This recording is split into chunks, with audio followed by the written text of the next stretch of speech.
How we doing, everyone? Today we're doing something a little different. We're going to go over a hardcore tier list for 0.5 Return of the Ancients, Path of Exile 2. It's going to mainly look at the game from a defensive perspective. We're going to look at it from a league start perspective. This is purely speculative. I have, spent all of my leagues since 0.1 in hardcore trade. I have roughly over 3,000 hours likely at this point. Hard to tell. The numbers just keep racking up. So I like to survive. I like to make characters that go well into the 90s in terms of level and can clear tier 15s, that can clear Arbiter, that can clear some of the in-game content. As far as you want to take the in-game content is up to you. I have some personal preferences around some of the minimum requirements that I like as well. But again, today we're focusing on a tier list for the ascendancies that are in the game, looking at it from mainly a defensive perspective as well as a league starter perspective for hardcore trade or even potentially solo self-found hardcore. I have done some of these builds on hardcore solo self-found, and a lot of them do translate. So keep in mind 0.5 comes with a lot of patch note changes. It comes with a ton of new additions to the game, and the feel and playability of the game is going to be different. Nobody really knows. Eric could tell you currently what that is going to look like. We have a ton of new pinnacle bosses in the game, so we may have higher defensive thresholds that we're looking to reach. We'll have to see. Of course, a lot of people do believe in the philosophy of offensive is your best defense, and that's perfectly fine.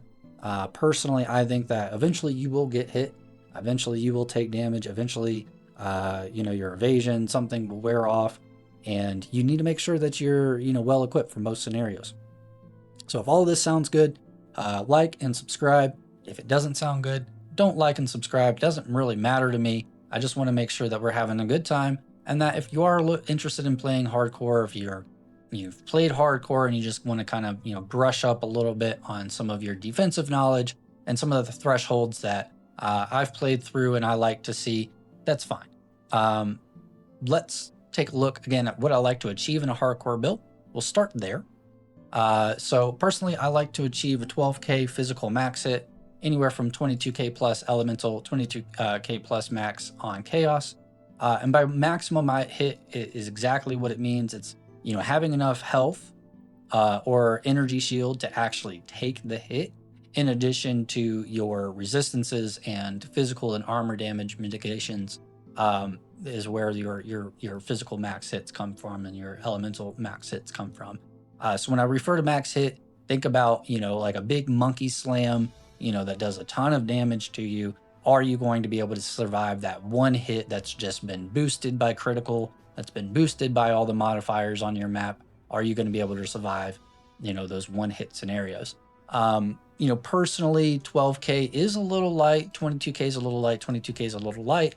But if you do achieve this here and you're able to get block and evasion and deflect or regen or leech or flat reduction or elemental damage conversions, on top of it, it's going to feel very good and very tanky, and likely can put you well into the 90s or well into a strong league starter if you try to look to achieve these goals.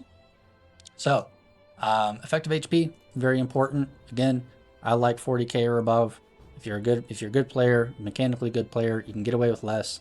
If you're not so great mechanically, you might want a little bit more. So let's go over some of the classes that can achieve this with some of the changes that have been implemented. So 0.5 Ascendancy Hardcore tier list. Let us begin. Okay, taking a look at the ascendancies, we are starting with the monk ascendancies. We are going to dive right into probably what a lot of people are going to be starting as, the martial artist, which looks absolutely busted for several reasons, both offensively and defensively. And if you're playing hardcore, this might be the way that you want to go. Really, again, this is all speculation. This is just trying to give you a guide on some of the better defensive nodes and what they will mean for you in a hardcore scenario. So let's take a look at the martial artist I have a feeling that this is going to end up anywhere from like an A to an S for most people, but let's find out ourselves. Let's give this a dive. Personally, I think a lot of people, most people, are going to go Way of the Stone Fist first. On the preview, this looked busted. Not only offensive, but defensively. Namely, you get, added evasion rating per level, maximum energy shield per level, with increased powerful related modifiers down the line. I think on the preview we saw what it was absolutely insane. It was like, what, 300 energy shield, 1000 evasion, something like that. Absolutely incredible. Just on the base for the Fist of Stone, one of the base types that we saw there. Armor could be looking really good. Runic Ward could be looking really good. Way of the Stone Fist has so much opportunity off of what we saw. Some of the unique modifiers on unique weapons and unique gloves are going to look absolutely busted.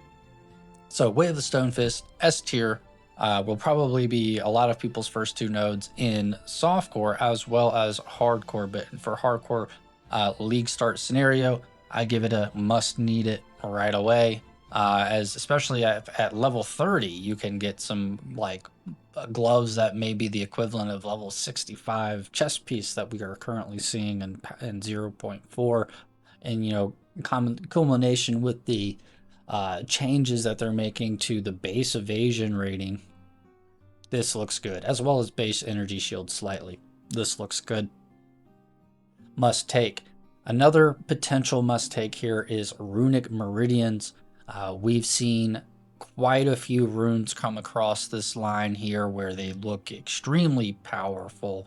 Rune crafting in itself looks powerful, but these runes, we haven't seen the surface. Really, there's a ton of unrevealed. If we take a look at PoEDB, a ton of unrevealed runes, and I think there's going to be quite a few that are defensively oriented that will separate the martial artists from a lot of other classes and make Runic Meridians potentially a must take, as well as you get additional sockets, and those additional sockets will be very strong. Now, there's a few other defensive nodes here. Way of the Mountain looks really good for a lot of small hits, not necessarily max hit, but small hits, and we'll explain why. So you get basically a 100% surpassing chance per enemy power to gain Mountain Teaching on immobilizing an enemy up to a maximum of 30. So if it's a normal enemy, you'll get a little less. If it's a magic, you'll get a little more. Rare, a little bit more, and unique enemy, quite a bit of power related to unique enemies. So you'll get quite, basically full stacks on bosses and so forth. So you'll get 30 stacks relatively easily, but when when you get hit, you will lose Mountain's Teaching, or when you sustain an attack that benefits from Mountain's Teaching. Essentially, you will be hit. Now, that is perfectly fine. You're still going to be likely at max stacks majority of the time, especially if you have like high attack speed, and you're doing a lot of immobilization on the enemy, like pinning the enemy, freezing the enemy, things like that. So you do kind of have to build around this.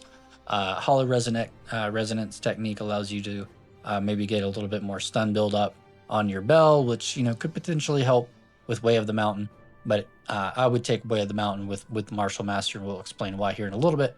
But again, what Way of the Mountain does defensively is it gives you 50% more stun threshold, so you're going to be harder to stun, which is actually really great in its own right, because in hardcore, especially if you're running like energy shield, for example, and like low life, you typically want to find a couple nodes that give you stun threshold or increased stun threshold.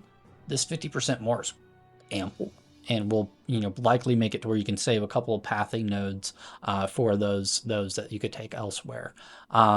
Furthermore, the enemy hits that enemy hits that you take that would deal damage less than or equal to 30% of your maximum life after mitigation such as armor resistances, but before other modifiers, deal 40% less damage. So what this means is if you take, again, like a damage that is less than 30% of your life, so like a smaller hit, not a big hit, like if you take a monkey slam that's big 70% hit, that's going to go through. But if you take a smaller hit that's less than 30% of your life, that's going to give you a nice 40% less damage on that, which is good. That's going to help you against swarms and things like that. So if you can get good effective HP or high base max hit, then this node right here, Mountain's Teachings, will feel quite good. Again, especially with all of the stacks that you can get on it and just being able to keep that up pretty consistently. Now, the reason why I said I would like to take this with Martial Master is for a couple other reasons. One, it kind of makes sense, especially if you're taking Runic Meridians and Way of the Stonefist. That's 2 points there for that, 2 points there for that. Where are you going to spend your other 4 nodes? Way of the Mountain here is another 2 points. That's 6. Martial Adept, excuse me, is again kind of like this flex roll if you don't want to take Runic Meridians into Martial Master.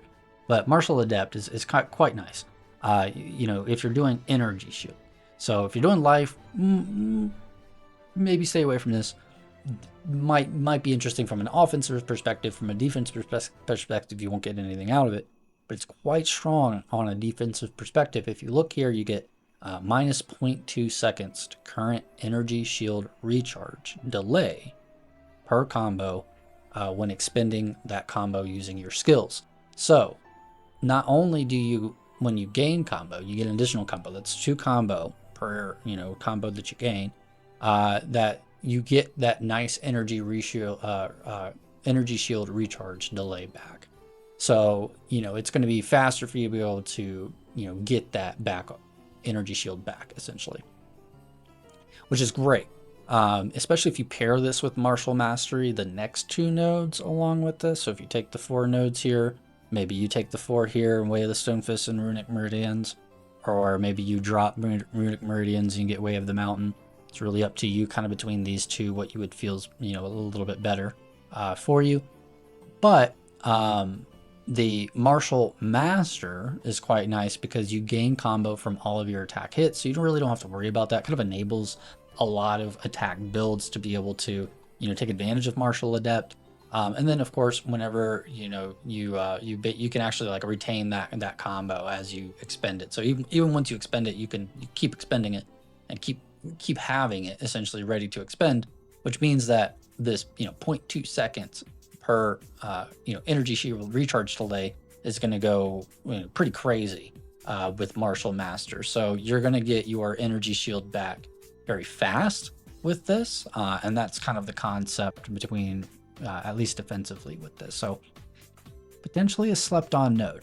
So theoretically, if you took this bottom line right here, and especially Way of the Stonefist and Martial Master, and combo that with either Way of the Mountain or Runic Meridians, if you want to drop Martial Master, whatever you want to do, this whole line right here down is fantastic.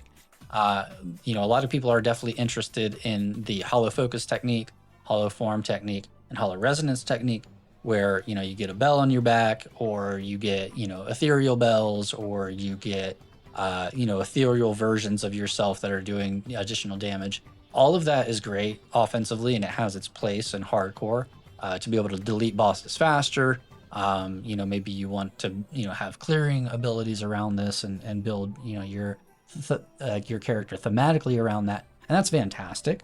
But I think defensively, with Runic Meridians, you can always get things like Leech again, more resistances, more energy shield recharge. You can get a number of things, and again, a number of things that we haven't seen that we're excited to see.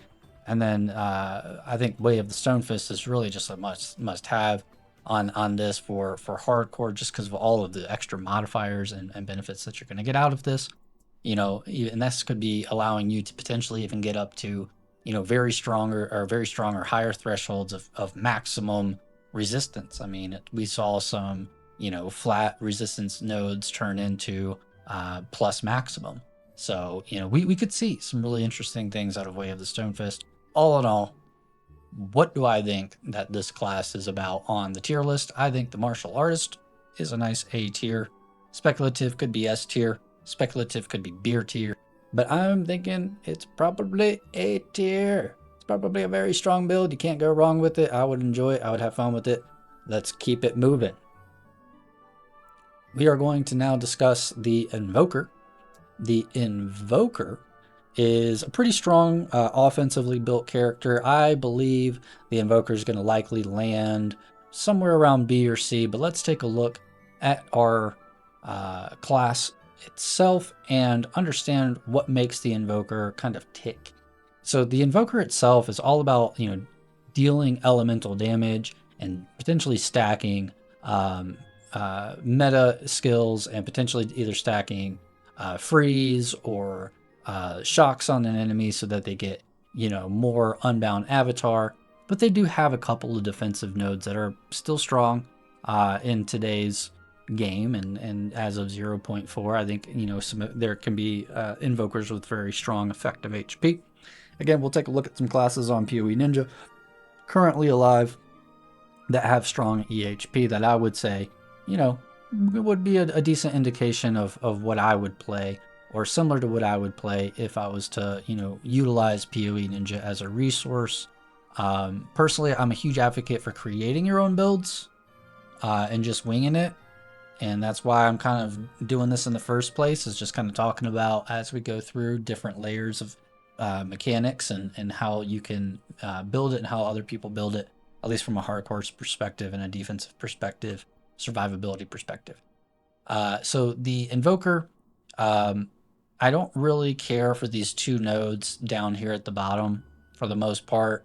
This is about doing, critical hits, ignoring elemental damage, and triggering expressions on melee crits. Not really huge on it. The Soul Springs Eternal for your meta skills to get more energy and reservation efficiency. At the end of the day, probably not going to help you out too much. It might save you a little bit of spirit so that you can sock it in an actual, defensively oriented spirit, reservation skill, like Ghost Dance or something like that. But for the most part, you probably won't. I won't be too interested in this node in a hardcore league start perspective if I want to just kind of survive. Again, if you want to thematically build around these offensive nodes, by all means, but from defensive perspective, I kind of like to build that out first, and then, as the content scales, my damage will then scale. But I'd like to survive. So anyways, we have, some more offensive nodes such as I am the Blizzard, I am the Thunder, and I shall rage for unbound avatar. Mainly offensive nodes. Shock could be a little interesting with more damage, and chilled ground could be a little interesting for slow, but for the most part for hardcore, not really, tickling me too much. Faith is a choice, however, does bring out a good choice for monks here, actually. The Invoker can meditate, which allows the Invoker, this was relatively nerfed, but it's still a great, choice, but it allows you to, get more percentage against your energy shield. So whatever your current energy shield is, I think you can get like 50% or something like that more. I forgot the exact number, but you get more energy shield essentially. It's not double, but it's a substantial amount. So still probably a must take. Could be a lot of people's first take for Invoker. Perfectly fine. Moving on along, Lead Me Through Grace on its own is, good for spirit. It's not so much a defensive node, but the node after it, and Protect Me from Harm, however, is a beautiful node, and I think this league will probably see some use, a little bit more use in the hardcore community, because of this physical damage reduction from armor is based on your combined armor and evasion rating. Yes, it gives you less evasion rating, but this league, we are confirmed to have 33% more armor and evasion rating on our base items throughout the campaign, leading up, it tapers off a little bit towards the end in the end game to about 15% more. But in addition to a lot of the runes that we're seeing, in addition to, a lot of just like the major changes in some of the items that we're seeing in like unique items, being able to gain unique different abilities and things like that, we might see some pretty crazy, a bit like high, armor and evasion rating numbers in 0.5 in general. And they've also added, like if we look over here, they've also added quite a few evasion rating or at least deflection nodes, where deflection is a lot stronger now. So if we come over here and we look at some of the evasion nodes that they've added, so this whole wheel right here is very strong now, where you get fire resistance, chaos resistance, you get I think it's some cold and lightning resistance right here, but this is a very strong new wheel that they've added. So you gain deflection rating equal to your evasion rating, a percentage of it. So you're going to want to stack evasion rating to get really high levels of deflect. It also combos really well with maximum energy shield here. So I suspect this new wheel is going to get a lot of use in hardcore. There has been nerfs to kind of like the ability to charge the energy shield and the recharge rate. We have mentioned that, and discussing the new class that's coming out, for the monk, whereas of course they do have that node that allows them to martial adept here, that allows them to get more recharge delay, but that's interesting. We'll see how that plays out in the grand scheme of things. But if we take a look again, I've just searched evasion here. I mean, there's a ton of nodes that have been changed. There looks like there's some increases on evasion across the board. There's some increases on deflection across the board. There's some new nodes here, for armor and evasion rating. This kind of claw looking node right here looks really strong as well. So this one's going to give you chaos resist. It's going to give you armor applies to chaos.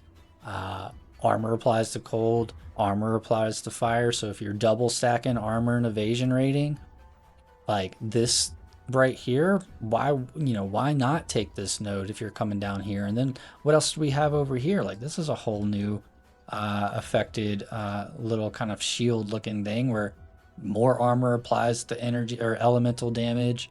Armor applies to elemental damage. Deflection rating right here. With banner skills, we've got deflection rating right here as well with block chance. This is all extremely strong for a strength dex hybrid. And so with invokers, this node might be an S tier node, might be looking pretty good. I don't think that they're going to have as strong as a league start as our friend here, our newest companion, the martial artist, but I do think that it's got some potential. We're likely going to see some use out of this. I'll put the Invoker to B tier for now. And if you take a look at Invoker and you go to PoE Ninja, you go to the hardcore Fate of the Vow and you look at effective HP, there's quite a few Invokers that are able to achieve my recommended thresholds of 40k and above. And a lot of this, there's some variation between quarterstaff, there's some variation between talisman skills, and it looks like different, even an explosive grenade made it up here, various different DPSs kind of across the line. If you want to get inspiration, PoE Ninja is always a great resource. I do like to sort by effective HP and then kind of like go in to a character. We'll take a look at this one and just dissect it real quick. Always import the build into Path of Building. Recommend that you get Path of Building so that you can get more of a clearer idea on defenses and what that looks like. But you can gather at least some idea, again, general idea of the build from PoE Ninja here. So this person's obviously rocking CI. He has 1 life, or she has 1 life, or they have 1 life, and it's 15,863 energy shield. Monk here is rocking 11.8k evasion rating with a little bit of deflection, about 28% deflect. Resistances are looking pretty strong. 100% because it's a CI on Chaos. So the effective health pool. Would I play this build? 100% I'd play this build. I'd probably drop Headhunter because the Headhunter teleports you place to place. I'd probably not do that, but let's see why I would play this build. So 16,000 physical max hit is quite a lot. That would survive, you know, most monkey slams. May not rock like a full-on critical, you know, tier 16 mega juice map. Would still be dodge rolling and blocking or trying to, if we could. Does this person have a shield? They do not. They just go between quarterstaff and talisman, and I believe that's due to the skills. But irregardless, physical damage pretty decent, but this elemental max hit is beautiful. You're not going to really take a lot of elemental damage with this type of elemental max hit here, so we're looking really strong with this effective max hit pool. Their skills, the DPS looks, you know, good to clear. They've got Oil Barrage for their single target. They'll probably be rending most packs and Lunar Assaulting and Pouncing when they want to, and, you know, overall got Mana Sustain going in through the Lavigianas here, and yeah, I mean, it looks like a very solid build. Would I play this build? Likely, yeah. You can see here some of the nodes that they took as well. Looks like they actually came down here. They took Sunder My Enemies. They went I Am the Blizzard. So again, they're focusing, you know, mainly on cold. Looks like the Rend is also mainly cold damage, even though that's a lightning damage skill. There may be some kind of conversion that they're doing here. But you can see that they took the Lead Me Through the Grace as well for more spirit. And then they also took the Faith is a Choice, which is meditation. So this 15,863 is 95k effective HP, but this individual can go higher with meditate.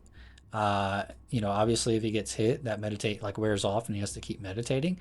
But this meditation allows this individual to actually go a little bit higher than what's listed here, again, through the skill and so forth. So we do like to see builds like this. It's a strong build. Great job to Abomination here for, you know, making the reveal. So we just want to move on along. We will discuss the Acolyte of Chayula. Wow, so this is getting a little long-winded already. So this may be a pretty long video. Strap in. I'll put timestamps below again. Thank you for hanging out so far. If you've been hanging out for the full video, we're gonna again just get to dive right into the Acolyte of Chayula. So let's pull them up. I believe Acolyte of Chayula is going to look a little different this league. Hopefully they get better than 2% play. I'm looking forward to making another Acolyte of Chayula. There could be some secrets behind Acolyte of Chayula. The tree might be revealing some of these secrets. Just kidding, it doesn't reveal the secrets, but it does show some new and 0.5 nodes here for Acolyte of Chayula. We'll have to see what that does with the Chayula's gift and what this entirely means. I'm hoping for some sort of re-engagement with darkness so that it allows darkness to come into more of a role, you know, maybe, you know, something alongside that, because you already want deepening shadows if you take in Chayula's gift because of your chaos resistance is doubled. And, you know, that's 4 nodes here. It's 2 nodes here. It's like, why not take an additional 2 nodes that has something to do with darkness and continue into that thread? Speculation. Can only speculate so hard. For the purposes of hardcore, how is Acolyte of Chayula? In my opinion, actually low-key slept on.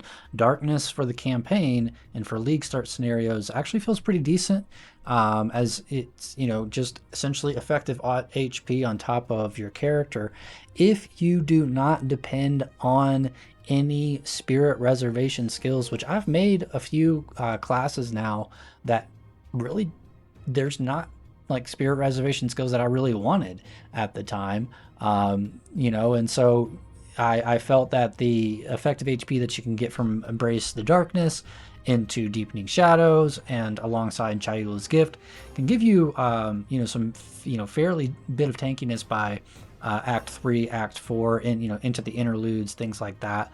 I wouldn't necessarily look into these nodes for the end game.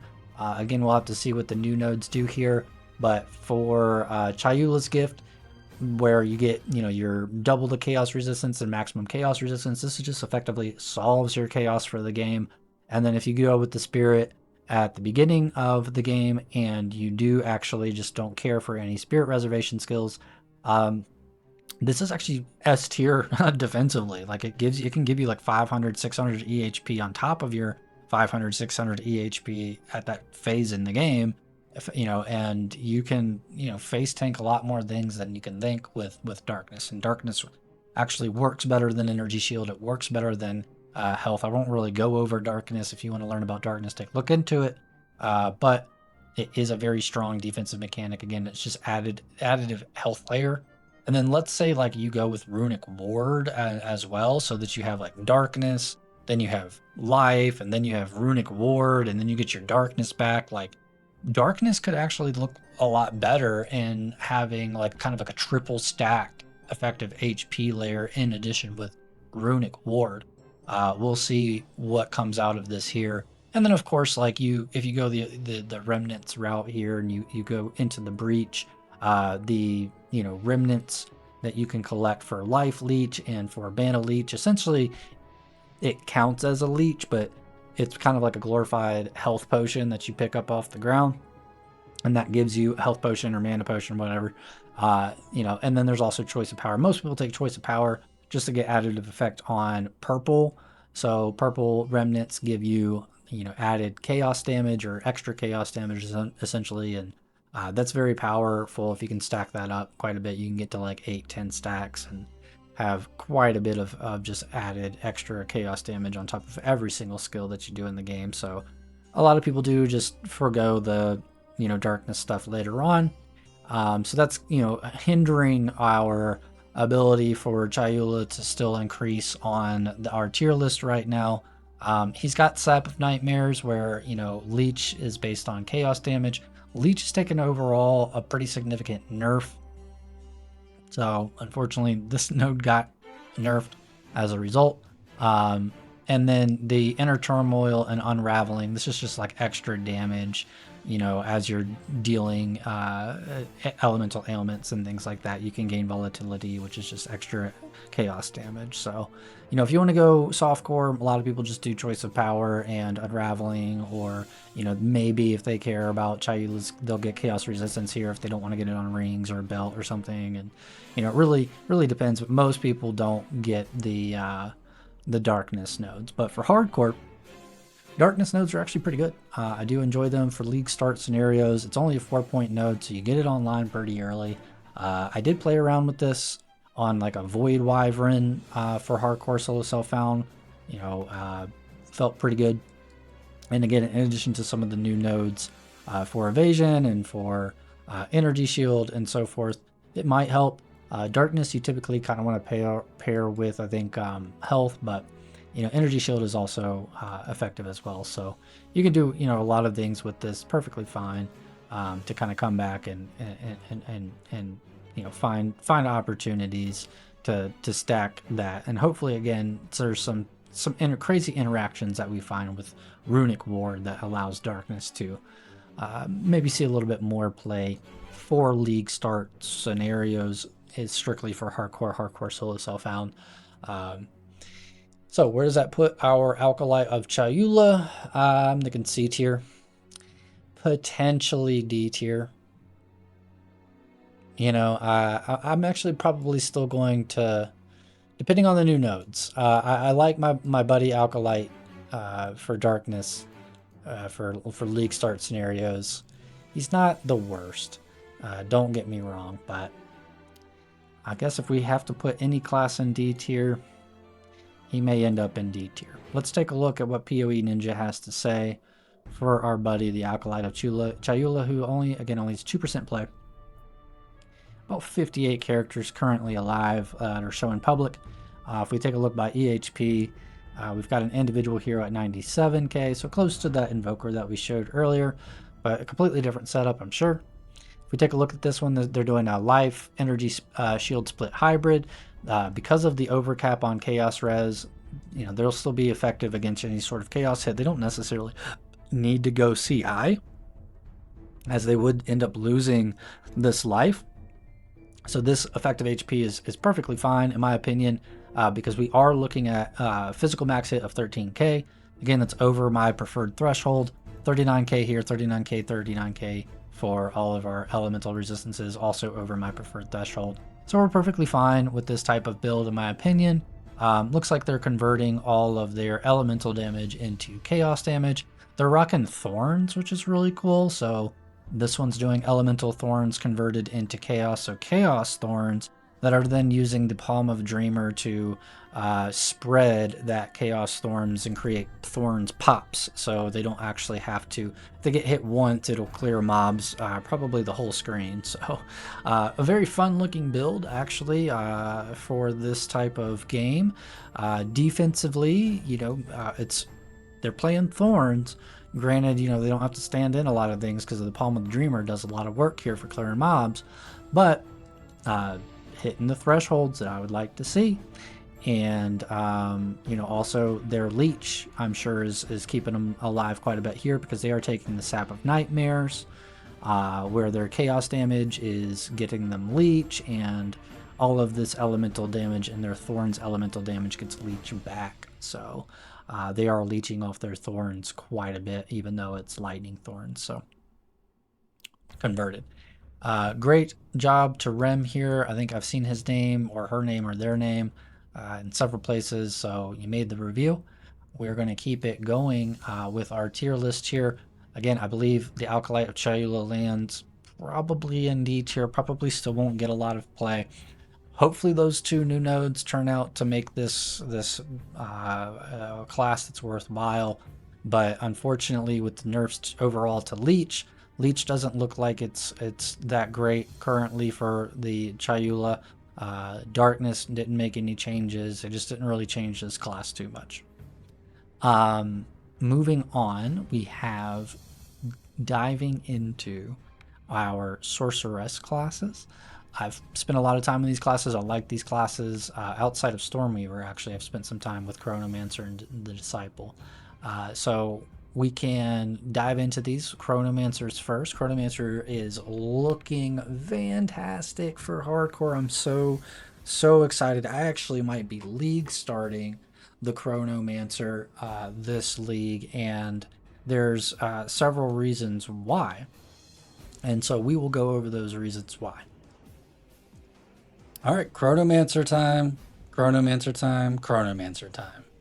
Time for Chronomancer in 0.5. In my opinion, I think Chronomancer is going to be a great league starter, a great class in general. In my opinion, we have some good information on what Chronomancer is going to now do. And let's dive in. So Chronomancer now has, with 2 points, takes phased form. This is an S tier defensive node, in my opinion, where you're going to take 30% less damage. 4 seconds after being damaged by an enemy hit, take 30% of that hit's damage. If you combo phased form with Footpits in the Sand, you actually won't take that delayed damage, if you will, if you actually are able to time it correctly. And you just have this 30% less damage. This is just an incredibly strong defensive node, and in hardcore, going to be a must take for Chronomancers. You know, pair that with their classic time freeze.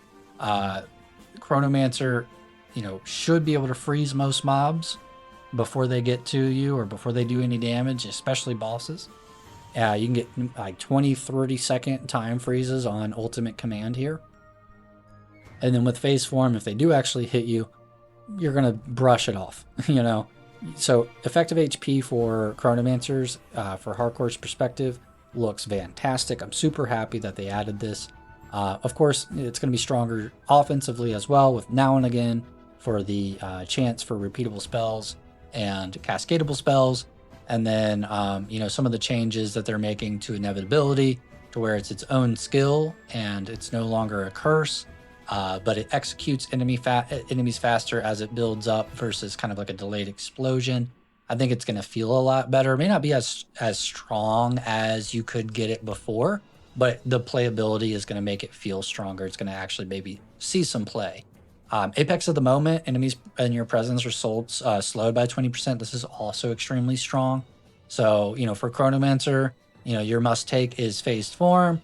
You could drop Footprints in the Sand if you want to for Apex of moment, but then you're going to definitely want to spend 4 on the ultimate command, because that's just Chronomancer for that time freeze on hardcore just feels so nice.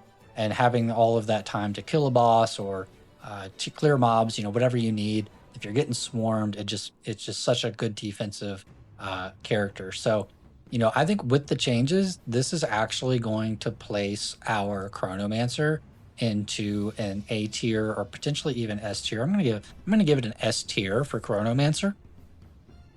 Just because of the that 30% is absolutely busted, and you can actually drop a lot of the damage that you would have taken as well completely on the temporal rift here. So Chronomancer, I personally love Chronomancer. I think for hardcore league start, that defensive node is going to be very strong. Time freeze is going to feel very great. And with I believe some of the changes that they're making north of the tree here, and there's also going to be opportunity to do some more damage as well. And you could get some recoup going on like you had previously, but I think Chronomancer is just in like a really cool starting place where they can both do attack spells, they can do ranged attacks, they can do spells. I mean, they can do a lot of different types of builds, and this kit is still just such a utility kit that I have strong faith that in hardcore is going to be S tier. I don't think that a lot of players will still play Chronomancer, unfortunately, but I do think that Chronomancer defensively for league start is S tier. Probably a lot of people will complain and say that martial artists look stronger. Be my guest, complain down in the comments. Let me know why you would think so in the comments below. But for E's ability, I think that 30% flat damage reduction node kind of outweighs, for the first 2 points, outweighs the gloves modifiers that you get out of the martial artist. So, from an ascendancy perspective, I think the Chronomancer is going to be able to achieve high levels of effective HP with a great utility kit that's going to give it the ability to survive very easily, therefore making it an S tier in my opinion. And if we take a look at some of these Chronomancers, again, not too much play here, but the effective HP on Chronomancers like this Gina TV here has a good 117 effective HP, 18k on the physical, 60 across the board on the elemental, 2.1 on the chaos. Very healthy at 16.1 energy shield. A very little bit of armor, but enough for smaller hits, it seems like. Personally wouldn't rock the Headhunter, but as you can see here, they are rocking the Apex of the moment. They are getting ultimate command, the time freeze there. So, very, I wouldn't say generic looking Chronomancer, as they're using Whirling Swash and Twister, and they're converting mainly that elemental damage to cold damage. So they are freezing mobs and so forth with this. And it's a very interesting setup. Personally, would I play this build? Yes. Again, a Chronomancer can kind of build attack, can be built by spells. And this individual is utilizing the hardware Targe here, which is kind of Chronomancer's best in slot shield if you are doing the time freeze because of the skill effect duration. But look out for that 1% maximum life or maximum mana on kill. That can kill you. I've died to that. Ripping myself before in boss rooms where I was off screening other mobs and didn't realize that this was activated. So, just kind of keep that in mind. Great job, TTV, Gina TV. Haven't checked out your channel. I'll probably check out your channel. Give you a good look here. You made the review.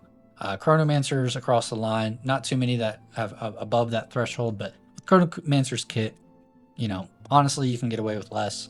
But I feel like now with the buffs that we're seeing to Chronomancer, the Chronomancer is going to look fantastic. So, moving on along, I want to discuss the Disciple of Varashta. And the Disciple of Varashta is looking to be a very, very strong build. Again, there was no real nerfs to the Disciple of Varashta. If anything, the Disciple got buffed through a lot of the minion changes that we're seeing and some of the command changes that we're seeing where they can cast faster now. However, Disciple can be built, again, kind of however you want. You don't have to lean into the command archetype. And if you build it defensively, it kind of lets you to where you don't necessarily have to. So if we take a look at Disciple of Varashta, namely the 4th teaching and the Sacred Rituals is your 100% must take. These are S tier nodes here, especially with the nerfs that we're seeing to Energy Shield, Recharge, Delay, and just rate across the board. 4th teaching is going to be much more impactful than it was. You're going to get your Energy Shield back faster, and then when it is recharging, it's going to come back faster.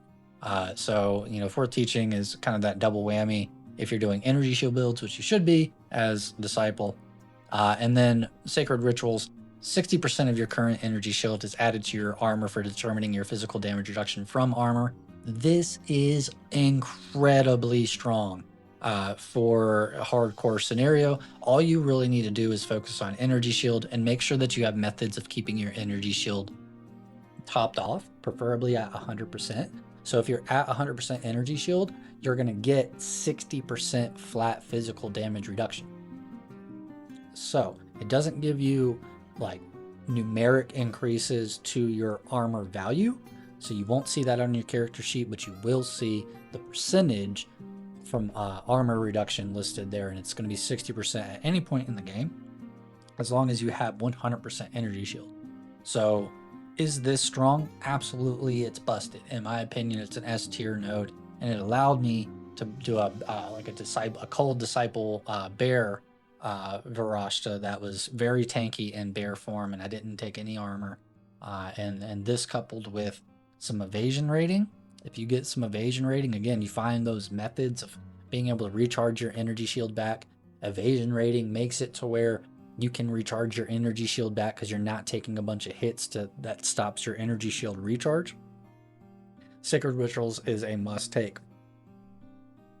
If you want to lean into mana stacking, you can. There's the Varashta's Intuition.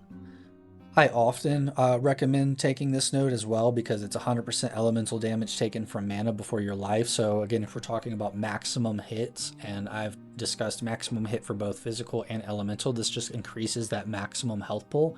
You do want to make sure that your mana regen and or recovery, however you manage your mana, is efficient so that you can actually start taking damage from your mana before life. Because this is like a pseudo mind over matter node, if you will. But if you take the Sacred Rituals, that covers physical. If you take Varashta's Intuition, well, that practically covers elemental because you're getting more EHP on your elemental. So your elemental max hit, even at 75%, maximum resistance, is going to feel great. So these nodes right here in itself just almost, I wouldn't say solves your defenses, but it really does help out. And you can take, a staff with a focus. Of course, you get like reduced bonuses from the focus, but if you want to kind of have power and defenses still, this one allows you to do instruments of power with this full setup right here. So again, like you can kind of do like a spell focus, defensive, tanky, disciple with this build. The baryonic ley lines, like the increased radius, this is also really nice to have. So you can, achieve more passive nodes, or the ability to get different passive nodes in the tree that you wouldn't be able to previously. So, very strong kit all in all. If I do look, from a defensive perspective at the, command minions, I think that Navaria as well is decent, and Oasis is decent. So Oasis gets some play because it allows you to recoup life and recoup mana while you're in that Oasis. Just gives you faster recoup, gives you some flask charges. So you can get pretty tanky while sitting in this Oasis, and alongside some of the new recope nodes that we're seeing in the tree, we might actually see some interesting Oasis builds out of this where, there might be some simulacrum recoup builds that incorporate this. So, could be interesting to see there. And then the well, of course, just gives you like that faster or increased energy shield recharge rate. So, you know, it can be helpful to get your, you know, that like if you have like that 1 to 2 seconds for it to come back and you want it to come back faster, you just pop that well real quick and it'll start charging. So, you know, also like a really nice defensive skill. A lot of the other command skills though are like mainly offensive oriented, and so, you know, if you like to try, you know, all three of the command skills, by all means, you know, spec into building, you know, your minion command and spellcaster. But for the purpose of hardcore, I personally like you know, the kit because, you know, it allows you to do whatever you want. You could even lean into attack based skills. You don't have to take, you know, anything related to the focus or staff or minions, right? Like you can just take the Varashta's intuition, the fourth teaching, sacred rituals, and, you know, the ley lines, and just do an attack based build. I did it, you know, it was great. So disciple, also I'm going to put up to S tier, and I don't think that's very controversial. I believe it'll still be an S tier build. I won't be seeing the numbers that we saw last league with this class because this was our darling child, but this is still a great league starter, and for league start we'll still see healthy numbers for this. So going into our Storm Weaver, I have not personally played a lot of, and if we take a look at some of the Storm Weavers here, actually let me highlight before we go into Storm Weaver here. So the Sicko, we highlighted that, but yeah, our Storm Weavers. Okay, so yeah, our Storm Weavers. My apologies. Won't cut that out because I don't really care to edit stuff all the time. But our Storm Weavers are very interesting here. So if we go into our effective HP, there's not many. There's actually one that made it over the threshold that I normally like to have. Personally, I think for hardcore, Storm Reavers have it tough unless they're specking into some sort of like reverse double chill or something like that. This individual, let's take a look at their build. Also, I think reverse chill got nerfed to orbit. So anyways, you know, 14k on the physical, 48k across the line here, 2.1 bill. You know, they're going CI. They've got pretty decent energy shield, right? They're rocking a wand and focus to be able to achieve that. Kalandra's touch on a very decently strong ring here. Chaos inoculation. It looks like they're focusing on our arc and living bomb and spark. So they're just, you know, kind of clearing everything that they can with their lightning abilities, and they've got cast on crit art going on. So very nice build. You know, personally, I probably wouldn't play this build. You know, if you were to go Storm Reaver, this is a good one defensively. Like, don't get me wrong, I'm just not a huge fan of Storm Reaver in general just because of their kit right now. So like, let's take a look at their kit. So if we take a look at Stormweaver, right, they're mainly all about offensive. So they can collect remnants for, you know, from further away, and those remnants normally give you offensive power. When you collect an elemental infusion, you get another different elemental infusion. Again, that's just more offensive power with those infusions. Arcane Surge is nice because you can get some really nice levels of mana regen through Arcane Surge and cooldown reduction through Arcane Surge. We might see some interesting play with this league, some of the new runic abilities. But, you know, this is healthy if you're going to take Mind Over Matter. So if you do Mind Over Matter and you go stacking into Arcane Surge, you can actually get like pretty good levels of mana regeneration rate. And then, of course, you're going to want to take Force of Will. If you don't take Mind Over Matter, you can, you know, build up some items to where this, you know, allows you to do so with like a really strong chess piece. So you don't have to take that unique chess piece as well. So there's some play around this Force of Will where you take 20% of damages taken from your mana before life, and then increased effect of Arcane Surge on you per 10% of missing mana. So as your mana is going down, you get more effective Arcane Surge, and again, Arcane Surge gives you mana regeneration and cooldown reduction. So, you know, Force of Will, very nice if you're doing Mana Stacker. That's kind of the whole shtick for defense for Storm Reaver. Not very strong, especially compared to some of the newer classes like the Disciple, like Phased Form for Chronomancer.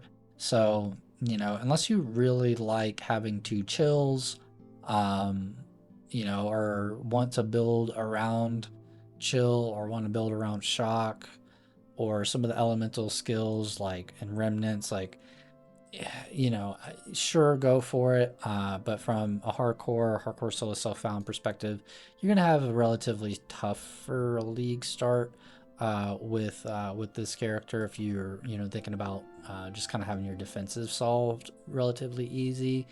So enough said for the Stormweaver. We're actually gonna put them down in D tier as well.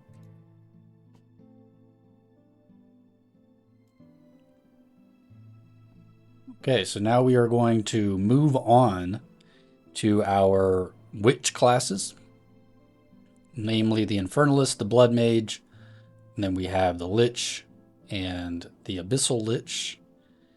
So first we'll start with the Infernalist. The Infernalist gets quite a bit of love, typically in hardcore, as it's primarily been our go-to class for minions. It's been unseated for that this last league. Really didn't get a lot of play in hardcore, as we can see on the Infernalists. Let's take a look into why. So if we look at Infernalist kit, Infernalist is really interesting in that they like to stack life, but also reserve a number of that life to be able to get increases to their spirit, which in turn gives them increases in power through either minions or you know, other spirit skills and so forth. So essentially what you can do is trade life for other power. So you've got, you know, here for Beriat's Gaze, you can reserve some life to get mana. So that's actually, you know, pretty interesting if you're wanting to do some mana stacking there. Or Beriat's Will, if you want to sacrifice some life for spirit, that's nice. And then you can also sacrifice some life for energy shield with Beriat's Hand here. So, you know, all in all, I don't really like these trade-offs too much for Infernalist, but you can get some pretty nice numbers of energy shield flat from this. It's not the worst node that you can take. And then with Altered Flesh is actually pretty decent, where you get cold damage and lightning damage taken as fire. So this in itself, alongside items like Cloak of Flames, or just having, you know, higher generic fire resistance, allows you to get a little bit more effective HP through Altered Flesh with your physical damage taken as chaos. So you kind of just want to stack fire and chaos resistance and try to get maximum fire and maximum chaos, as that'll really try to, you know, enhance the effectiveness of the conversions here. Decent abilities, you know, decent all around, but still not, I wouldn't say like S tier like we're seeing on some of the newer ascendancies. And Demon Form is always quite nice as more of an offensive ability. You know, you do get that dodge roll kind of speed buff. We've seen some really nice speed, you know, runs out of, you know, this year. And like I said, if you're good at the game, you can kind of get away with, you know, not really a whole lot of defenses. But for league starts, for hardcore, I do like to primarily talk about defenses and getting those easy, and what some of the ascendancy classes might be for that. So, you know, in this scenario, Demon Form doesn't really help us out too much. Same with Master of Darkness and the whole Demon Flame shtick. And then, you know, with Bringer of Flame, all damage from you and your allies and your presence contributes to flammability and ignite magnitudes. Just another strong offensive ability here.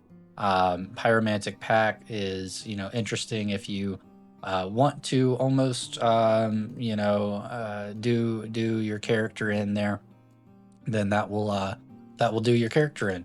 So if you take this in, just be careful on, you know, hardcore. Honestly, just Demon Form is really risky. You just want to make sure you have enough regen or leech to be able to counteract the stacks of life loss that you get here. So very risky. I don't tend to go with this in hardcore, so I like to kind of stay around with a little bit of the reservation, and definitely I grab Altered Flesh. You know, Infernalist is great minions, so minions is always a great just league starter in general, kind of like a more of a casual play style. And you know, oftentimes mobs or bosses will prioritize, your minions over yourself, and so they add kind of, an added layer to your defenses just being around. This Infernal Hellhound is no exception. It's a tank. It should be utilized as a tank. It's a great companion. I think they should give it a little bit more treatment now that we see some more companion-oriented classes get a lot stronger. But I think that this hound is very useful on minion builds.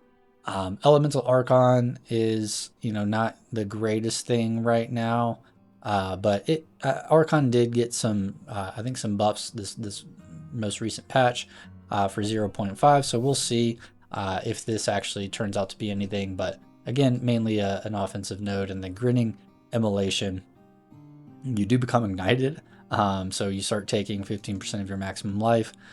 These just very risky for hardcore. So for Infernalist, used to be, the darling there because minion builds were just kind of go-to for a few leagues, but now I feel like Infernalist has dropped to either C tier or D tier. I'm probably going to move them to C tier here for the Infernalist, slightly above Stormweaver and Acolyte of Chayula. Again, Acolyte has a lot of potential to move up here to even C or B tier. With some of the new nodes that could potentially look like they're coming here. But Infernalist, you're sitting in C. You're filling us out here. We're looking pretty healthy. We've got kind of a standard now to look against. So moving forward, we have Blood Mage. And Blood Mage is always, in my opinion, a great starter if you're looking at wanting to clear bosses very quickly and doing a lot of damage very quickly. Obviously, they take a lot longer to come online to see the biggest potential out of all of their crit damage. But, for defenses, the life remnants is actually quite nice.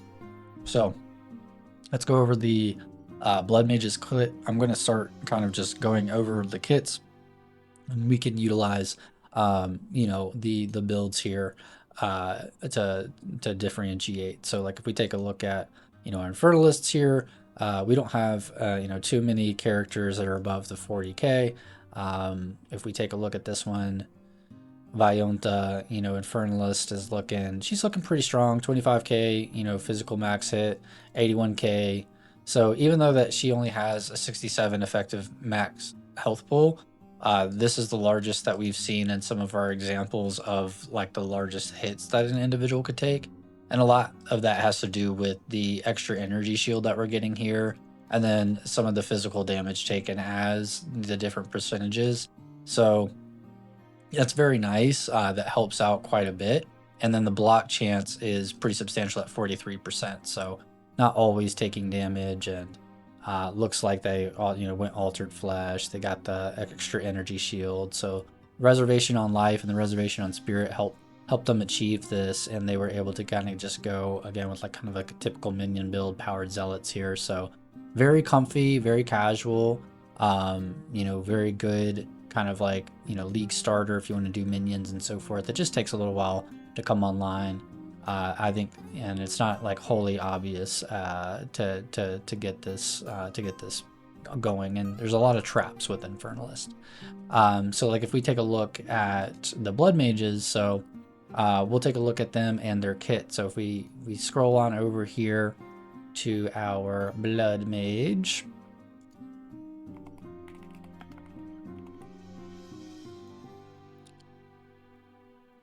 the Blood Mage is again interesting because of their ability to do a lot of critical damage. So if you're going down this line here and you get Gore Spike, you do get increased critical damage bonus per life. So you almost want to do life stacking or have a good bit of life with Blood Mage. You want to almost try to avoid going CI and things like that, since you want to typically take this. This is just very strong for your base. Critical hit chance on your spells is also just very strong. But for hardcore, what are we really looking for? We're looking for the spell damage leeches life. This has been increased to 20% as of 0.5, so this has been buffed just a little bit. But again, as we know, that leech as a whole has been nerfed, so take that with a grain of salt there on why they buffed that. I do think that it'll help, Blood Mage feel good. At the end of the day, having Spell Leech is very nice, and it can enable a lot of builds. And obviously, it can really flesh out Sanguimancy, so you kind of need to take Sanguimancy to take anything in this middle line here. And Sanguimancy is going to give you life remnants. Basically, your skills cost life, but whenever you're killing things or destroying things or what have you, you'll be able to get those life remnants, which will not only heal you and get back, that life cost that you're spending, but it'll also overflow your maximum life. So it'll give you quite a bit extra. It's kind of akin to meditate for the Invoker and the way that this works with life. So life remnants is very strong. There's a unique chest piece that also gives you life remnants, really without the downside. So, all in all, Sanguimancy is actually quite nice. You would think it might be like a downside, but it kind of pays for itself. And if you do some Spell Leech, that also is a lot easier to sustain. Obviously, Blood Barbs is nice if you're doing bleed build, because it just gets your elemental damage to contribute to bleed, and of course, your bleeding is aggravated on cursed enemies. So if you are doing a bleed build, you can stay north of the tree, grab elemental nodes, and keep this. But other than that, you don't really need it. And then this Sanguine Tides, where you get 1 life flash charge per 4% life spent, and then you gain an enemy, or on hitting an enemy, you gain a life flask. So I mean, this is quite nice for damage. If you are even stacking remotely any sort of like life flask effectiveness, this gain 1% of damage as physical damage for 3 seconds per charge consumed this way is actually quite nice, because you can get pretty high levels of percent physical damage, and that's just flat percent physical damage. Like, that can be applied to a lot of different skills to enable a lot of different skills, namely through armor break and other different mechanics. So strong offensively, you are kind of draining through your life flask, so you do normally have to rely on like Leech or Sanguimancy or other methods of maybe recoup and things. So if you're kind of an individual that likes spamming their life flask, this is maybe not the note to take, and it's a drawback in hardcore.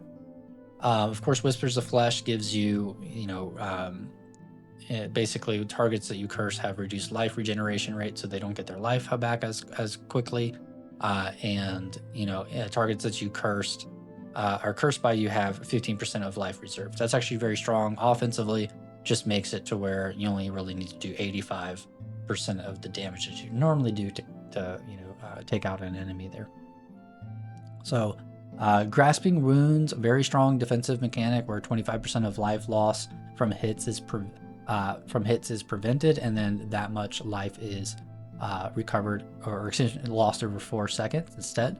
So whenever you take a hit, essentially 25% damage of that hit is mitigated over 4 seconds, and then hopefully if you have enough recoup or if you have enough regen, you actually just kind of treat this as like almost like 25% flat damage reduction, if you can make sure that you can always like recover that type of damage, which is interesting. If you don't stack armor, then you're going to take quite a lot of damage. And if you obviously are dealing with like a big monkey slam or something like that that's been critically boosted with added extra elemental damage and physical damage and so forth, then that can do some work on you. But Grasping Wounds in combination with armor is actually somewhat slept on. And of course, down here, Crimson Power, gain additional maximum life equal to 100% of the item energy shield on equipped body armor. So if you take this node, also very strong defensive node where you're gaining additional life, which is kind of the whole concept here. So a lot of people end up just kind of going and forming the heart here so that you get extra life, and extra life means extra crit, and extra crit means more damage, and it's kind of like a good synergistic route here. Don't always need to take Blood Barbs or Vitality Siphon or Sanguine or Whispers of the Flesh. So Blood Mage is pretty straightforward. It is an interesting ascendancy because again, with Sanguimancy, you're going to start to notice that your life goes down whenever you cast spells, and that can, like if you do cast on crit setups, if you do cast on ailment setups, it can get out of hand. Beware. So just because of that risk alone, it kind of knocks the Blood Mage down a little bit. But overall, a pretty decent class. I wouldn't necessarily say they're too strong defensively. I think they're also kind of like right around the C tier with the Infernalist. Okay, so let's take a look at the Lich. And before we go into the Lich, actually let's take a look at like a Blood Mage example here. So we don't have too many over my preferred 40k threshold, but some of these life numbers are, again, kind of, it doesn't show us the full picture, because when they collect life remnants, they can overflow this maximum life. And so the EHP may be a little higher than what's being displayed here, but let's take a look at our person, DS at Zach Valwitch. So unfortunately, would rip to a lot of physical damage here. This max hit is pretty low. Also very low max hit for chaos, as they do not have any chaos resistance here. So this character needs to be really careful, in my opinion, as there's quite a few mobs out there that can do this pretty easily. Obviously, again, the health pool is a little higher than 15 here. They have decent evasion rating. They have a decent deflection chance. So this effective HP at 59k it makes sense, because they're able to dodge quite a bit, and if they do take damage, like, they have a pretty high % chance of deflection. But let's say evade fails, let's say deflect fails, and they end up taking a physical damage hit of magnitude or a chaos damage hit of magnitude, this character will rip. So even looking at, like, theoretically by top HP, this blood witch is in my opinion, like, not a great example of a character I would play, just for those reasons kind of that I mentioned here. This character, a little bit better. Physical max hit could be better, but it is, again, the life is deceptive there, so that might be actually a little bit higher. And overall, I think this character could very well survive in most scenarios. The rock and his shield looks like their primary shield or skill is actually shield wall, so they're actually active blocking quite a bit. They got a pretty decent block chance, pretty decent armor. It's not very good for late game, big mobs, rare mobs, and bosses, but for the most part, that's enough to, mitigate against small hits. So, yeah, Blood Mage is quite interesting. I feel like they are, respectful around C tier here. Okay, so again, Lich. We are into the Lich phase now. So Lich, on our Necromancer, if you will. Very interesting character. I think this character is very strong defensively. These nodes here for Soulless Form, where you get 10% of damage by taken bypasses energy shield, no inherent mana regeneration, but regen 6% of maximum life per second, or mana equal to 6% maximum life per second. This is extremely strong with Mind Over Matter. This is extremely strong with any source of energy shield, especially when you combo it with Eternal Life, where your life cannot change while you have energy shield.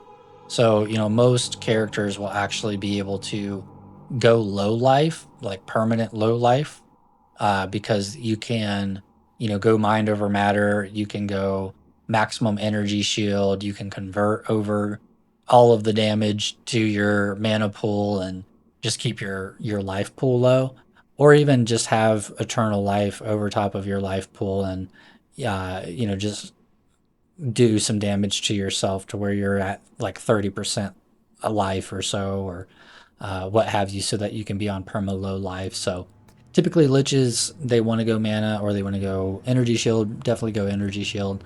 And these two nodes by themselves, just honestly, it turns out to be, I mean, you can really buff Soulless Form as well, to the point where, like, this could be equivalent to almost like a 20% flat damage reduction across the line, which, as we know, is very, very strong. And the Chronomancer, for example, is a class that just got a 30% damage reduction across the board.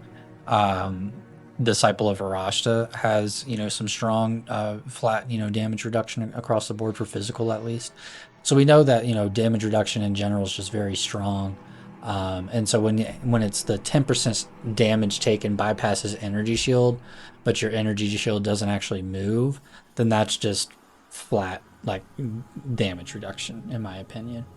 So very strong. And then they also have the crystalline phylactery, where if there's a very strong like defensive jewel that you have with maximum energy shield or recharge rate or resistances or what have you, that gets 100% increased effect. So this is just a really good defense. It could be defensive, it could be offensive, it's really up to you, but somewhat slept on in terms of its power. I actually think they could do a little bit more with this, in my opinion, but it does its job. And the dual effectiveness is pretty strong at the end of the day. When we're talking about Eldritch Empowerment, this sacrificing energy shield does not interrupt recharge, but then you also sacrifice 5% maximum energy shield when you cast the spell, and just those do more damage.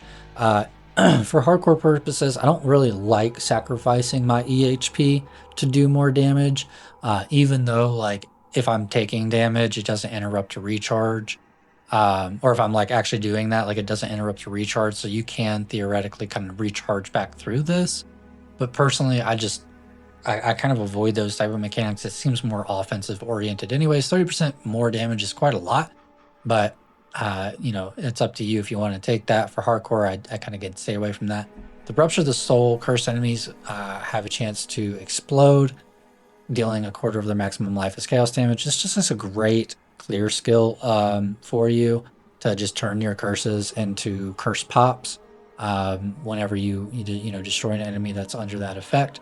So highly recommend that you take Rupture of the Soul if you plan on doing any sort of curse, which is very nice. And then Incessant Cacophony or Cacophony, or I'm not exactly sure how to pronounce that. It's fine. But curses you inflict have infinite duration, and you can apply an additional curse. This could be great if you don't want to take that node in the tree that gives you additional curse. I mean, you could do 3 curses with this, but namely 2 curses are very nice to have, because you can do Temporal Chains and Enfeeble. And having that infinitely on duration, you can kind of run circles around an enemy and that'll still be on them, so that you don't necessarily have to be in an aura space or constantly casting it. Not necessarily a lot of play, but I do think there's some potential utility out of that. Again, kind of like double curse scenario. It's just a little bit easier to get this in the tree than it is spending a whole ascendancy point for it. And then Necromantic Conduit, while you are not on low mana, you and your allies essentially have Holy Might, and then you lose maximum mana per second. So can be difficult, if you are mana strapped. However, Unholy Might's quite nice for increased chaos damage. So just another, offensive oriented node while sacrificing some of your resources. Not really my play. And then Magnitude of Unholy Might buffs you grant 100% maximum mana. So, if it were me, typically hardcore, I would be taking this line here, the 4 nodes there. I would take the Crystalline, that's your 6th node, and probably, your Rupture of the Soul or Eldritch, or, maybe Price of Power if I'm doing some power charge build, but most of the time, the Rupture of the Soul will give you the most utility that you're looking for there. So, Lich is very nice. We see a lot of different types of Lich builds. Lich builds can go pretty crazy in terms of their EHP, and they have been a darling for several leagues for a reason now. So if we take a look at Lich, again, sort by EHP, we can see plenty of these Liches are above our 40k. Again, a full page above 40k. There's not a good number of them, about 347 Liches. So, it kind of makes sense. But let's take a look at some of these Liches that are actually doing damage. Some of these might be bots, aura bots and things. So you have to be careful. Sometimes you see that. This one seems to be a raise zombie, Bogfeld Commander, Infernal Legion, Minion Lich, so perfectly acceptable here. As again, the max hit can go absolutely crazy for hardcore purposes on Lich, and if you build it right with the energy shield and you know, going with a shield or a focus, you know, for even more energy shield, like, you know, you can really get to some pretty insane levels here. As you can see, this character, Dino, great job. Dino, great job. You've got 41k on your physical, 123, 2.1 at 125 effective max health pool here. So very, very strong example of a Lich. You know, it looks like they do have the crystalline, right, for the focus. They went the eternal life and the soulless form, of course. In this instance, they did choose to go with the umbral well to give the skeleton minions, you know, essentially effectiveness on themselves for undead, or excuse me, unholy might. But that was as a result of, you know, being able to get their mana back through, it looks like this flask here, and you know, the Lavion giving them a little bit of sustain here, and I assume that they took some mana regen, or it looks like there's some recoup in the life here. So great build all in all, very tanky, tankiest we've seen so far. Liches, can't go wrong with a hardcore Lich. So where does that put us on our tier list for hardcore Liches? I think they late game, you know, they're consistent. I'm gonna put them on A tier. I know that I showed an example where, you know, a Lich is clearly stronger than Disciple or Chronomancer, but in this instance, I think, you know, Lich is still, it's probably going to be just underneath, yeah, probably just underneath our Marshal here, and just in terms of like league start ability, because it does take a little while to get a ton of energy shield, it does take a little while to get the mana regen figured out, but for the most part, like it's a pretty chill start, especially if you're going with minions. And you know, this individual obviously went with like Infernal Legion and so forth, which has been nerfed, so take that with a grain of salt. You know, Liches here. If we take some of the other ones, like Ulsul, you know, still very high max hits, but you know, completely different builds here. So Lich builds are a lot of fun. I think they're still going to be getting a lot of play, and we'll put them in the A tier. Now, the Abyssal Lich, in my opinion, looks a little bit different, right? There is some, you know, concepts that you can do with Abyssal Lich. I believe I just spelled that wrong, but let's just go into the wiki. Here we go. So, you know, same concept with Crystalline Phylactery. Same sort of concept down the right line here. So, you know, for hardcore purposes, the Abyssal Lich doesn't really change too much. It's namely like, what are you going to take for your offensive? Like, do you want to sacrifice your minions to just give you greater effects through Unwilling Offering, where, you know, you can get like extra energy shield, or you can get extra skill speed and things like that. So like the Umbral Souls here, I think is if you did like Frost Mages, that's 35% increased maximum energy shield. Brutes is increased stun build up. Clerics is energy shield recharge rate. So, you know, I would personally be sacrificing quite a few Frost Mages to just get that maximum energy shield built up, and, you know, take that as an extra defensive node. And I mean, heck, that could even do a little bit better than Lich depending on how you build it, right? So Abyssal Lich honestly should get more play. It's just how you unlock Abyssal Lich is a little bit gated, and so Lich is already strong enough on its own that kind of doesn't really, you know, get a lot of its own play. So I think for Abyssal Lich, it's, you know, if we're putting Lich at A tier, Abyssal Lich honestly should be like right behind it.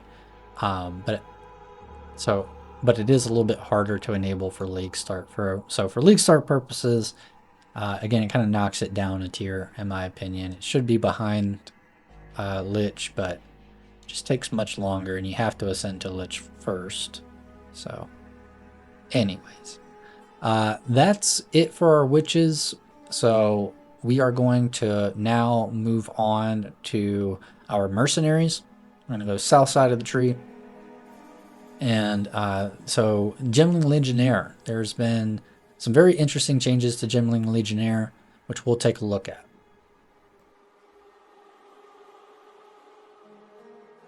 Gemling Legionnaire looks very capable, especially with the new changes that we're seeing here.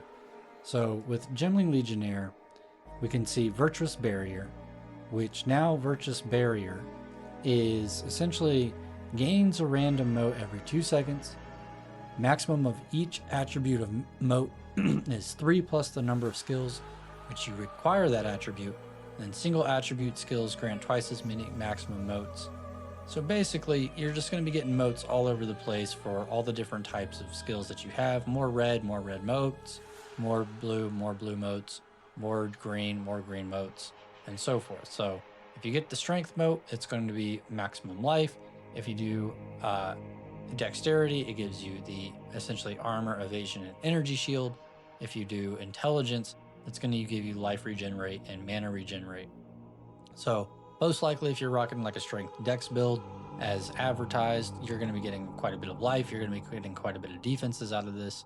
Highly potential for this to be busted with, again, not too many sources in the game for percentage maximum life.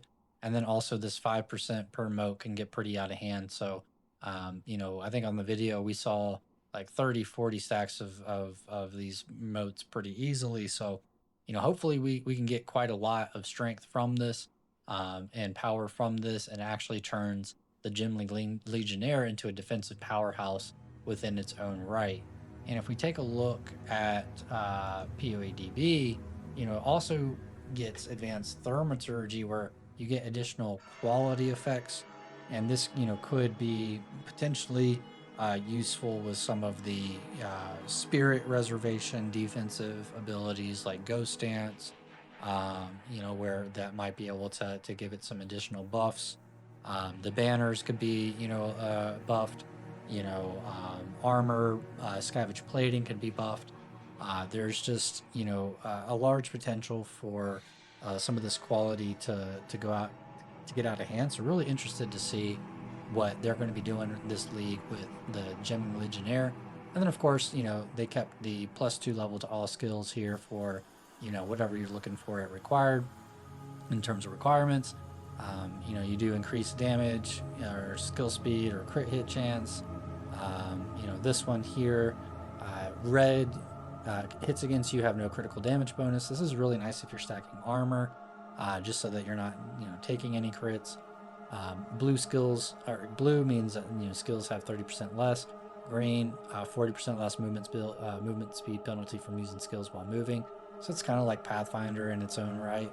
So very interesting there. But even if you take a look at the infusion, this gives you maximum cold, maximum fire, maximum lightning. So if you pair that with the Essence of Virtue and you care about kind of making that spread, this might actually give you some pretty decent defenses all in all between Thaumaturgical and Virtuous Barrier. You could be looking, sitting pretty in terms of defenses. There's also quite a lot of changes here to the tree. If we look here, they've added new deflection, they've added new armor to chaos, armor to cold, armor to lightning, some really powerful nodes here. If we take a look at some of these changes, there's some additional companion nodes, so you might be able to rock a companion. Companion can offset some damage as well. Brutus Bane. So, all in all, the Gemling Legionnaire is shaping up to be a really interesting class. Hopefully it gets a little bit more love. We have yet to see how strong you can make those motes. So according to the tier list, I'm also going to put this into our C tier range, just because, again, I don't entirely know how strong the motes will be through this, but it looks like you'll be able to achieve some pretty healthy numbers defensively. It'll just take a little bit longer to come online. May not be as entirely obvious to you, you'll probably have to play around more so with your offensive setup to make sure you have the right color support gems and color offensive gems to make sure that you reach the thresholds that you're looking for through the moats and through your quality and so forth. But I think it'll be a fun class. I think it'll be like probably A or B in terms of fun. But for hardcore playability and league start playability, we're gonna put the Gemling Legionnaire into the C tier. Let's take a look at some builds. Let's see if we can find a Gemling Legionnaire in here that really, there's only 10 that are still alive. There's not one that really makes it over the threshold here for Mr. Legionnaire. So he is, pretty good overcapped on fire resi. He's got some decent resis here. I mean, energy shield's all right at 11,000. So, all in all, even though he doesn't reach the 40k full effective health pull through like other methods like evasion or armor and things like that, this character can still take a decent hit. It's just that, this character would likely want to either, oh, they're actually using Gravebind. So this character is more so, it looks like it's a minion based character here. So, and using Gravebinds to help buff other characters and so forth. So, may not be, fully achievable, but at the same time, it looks like Gemling Legionnaire should receive a buff across the board. And if you do end up going life, if you end up going evasion rating, then, those builds might come on a little bit better here. But you can see some of the high EHP builds are strictly, energy shield. This one here, let's see how they're able to achieve it going hybrid. They also achieve it with block. They've got, pretty substantial amount of armor for smaller hits late game. They're going full minion suite here. It's also a Gemling minion build. Have some fun with Gemling this league. Hopefully we get some Gemling love. But I'm putting Gemling down on the C tier. All right, so for Witchhunter, let's go ahead and dive into the Witchhunter. We have some very interesting, not too many changes really with Witchhunter at all, other than I think some of the thresholds here on Obsessive Rituals that have been nerfed. So Obsessive Rituals used to be 35% less armor and evasion. Now it's just 50. It's actually 50% less armor and evasion. So quite a substantial nerf there. You do get Sorcery Ward. Sorcery Ward is incredible for effective HP. If you are stacking armor and evasion rating, it gives you that Sorcery Ward, which is, kind of like a guard on top of your health. And so that in combination with Runic Ward that we're going to be seeing, this is kind of like what I was talking about with Darkness, but with less drawbacks. This is going to be very strong defensively and still is very strong for the campaign and just kind of like throughout your gameplay in general as a witch hunter. So Sorcery Ward is kind of like a staple, and it sucks to see this 50% less armor and evasion rating, but in the grand scheme of things, they've buffed the base level of items by again about 30% in the campaign, going down to 15% more, and overall that should actually come out to be relatively the same to what it was before. So a nerf on paper, but not really a nerf once we play into 0.5. Sorcery Ward Barrier can also take physical and chaos damage from hits. Just get this. These 4 points right here for hardcore are pretty much needed. Zealous Inquisition is a good clear skill. Just allows for enemies you kill to explode. This does have benefits, right? Like if you're able to explode an enemy before they, before they get to you or anything, or actually before they perform their animation, then a lot of the on-kill effects go away. So this, to me, for defensiveness, is like 10% chance less for on-kill effects, which is pretty cool in its own right? Like, don't get me wrong, that's pretty nice. Pitless Killer, just guaranteed Quelling Strike. Judge, Jury, and Executioner, Decimating Strike, so reverse Quelling Strike. Offensive nodes, cool, take them if you want them. And then 100 passive skill points become weapon set skill points. There's actually a lot of utility with this. You could build like a more defensive oriented passive tree And then for bossing, just take like every single offensive node and forego your defenses and just nuke the boss in one hit. You could do some really cool split like weapon damage or spellcaster trees. I haven't seen a lot of people really do a lot with this because you know it's a lot of pre-planning, but I mean you could do some stuff with it in my opinion. There's opportunity there to cheese a lot of mechanics. Again, primarily through like taking every single offensive node that you can to like one shot a boss that you wouldn't normally, you know, spec into. Um, so yeah. Anyways, there's some good potential there. If we take a look at some of the builds for our witch hunters, we have some play 5%. Not many over that 40k threshold, if any, really. We've got an individual here going split life and ES. They're probably focusing on sorcery reward as their primary defensive mechanic, because this maximum effect is terrible. However, they are doing that because if you take a look, their evasion rating's through the roof.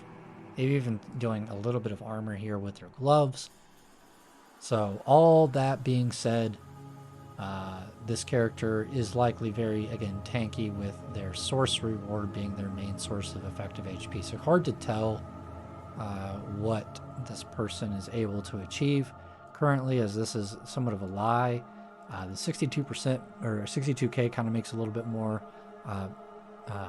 sense, but anyways, a good crossbow build here. It looks like they were relying on some of the cheesier offensive mechanics through Incinerate and Oil Grenade Ignite stacking, which has done away. So likely this build has been nuked from orbit, but at least the defenses on it probably not.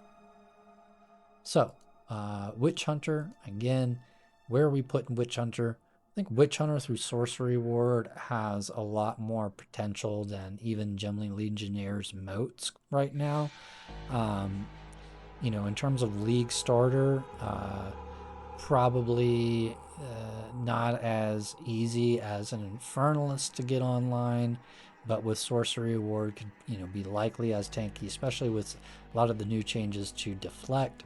I'm actually going to give Witchhunter a favorable treatment here and put them above the Infernalist and into the B tier,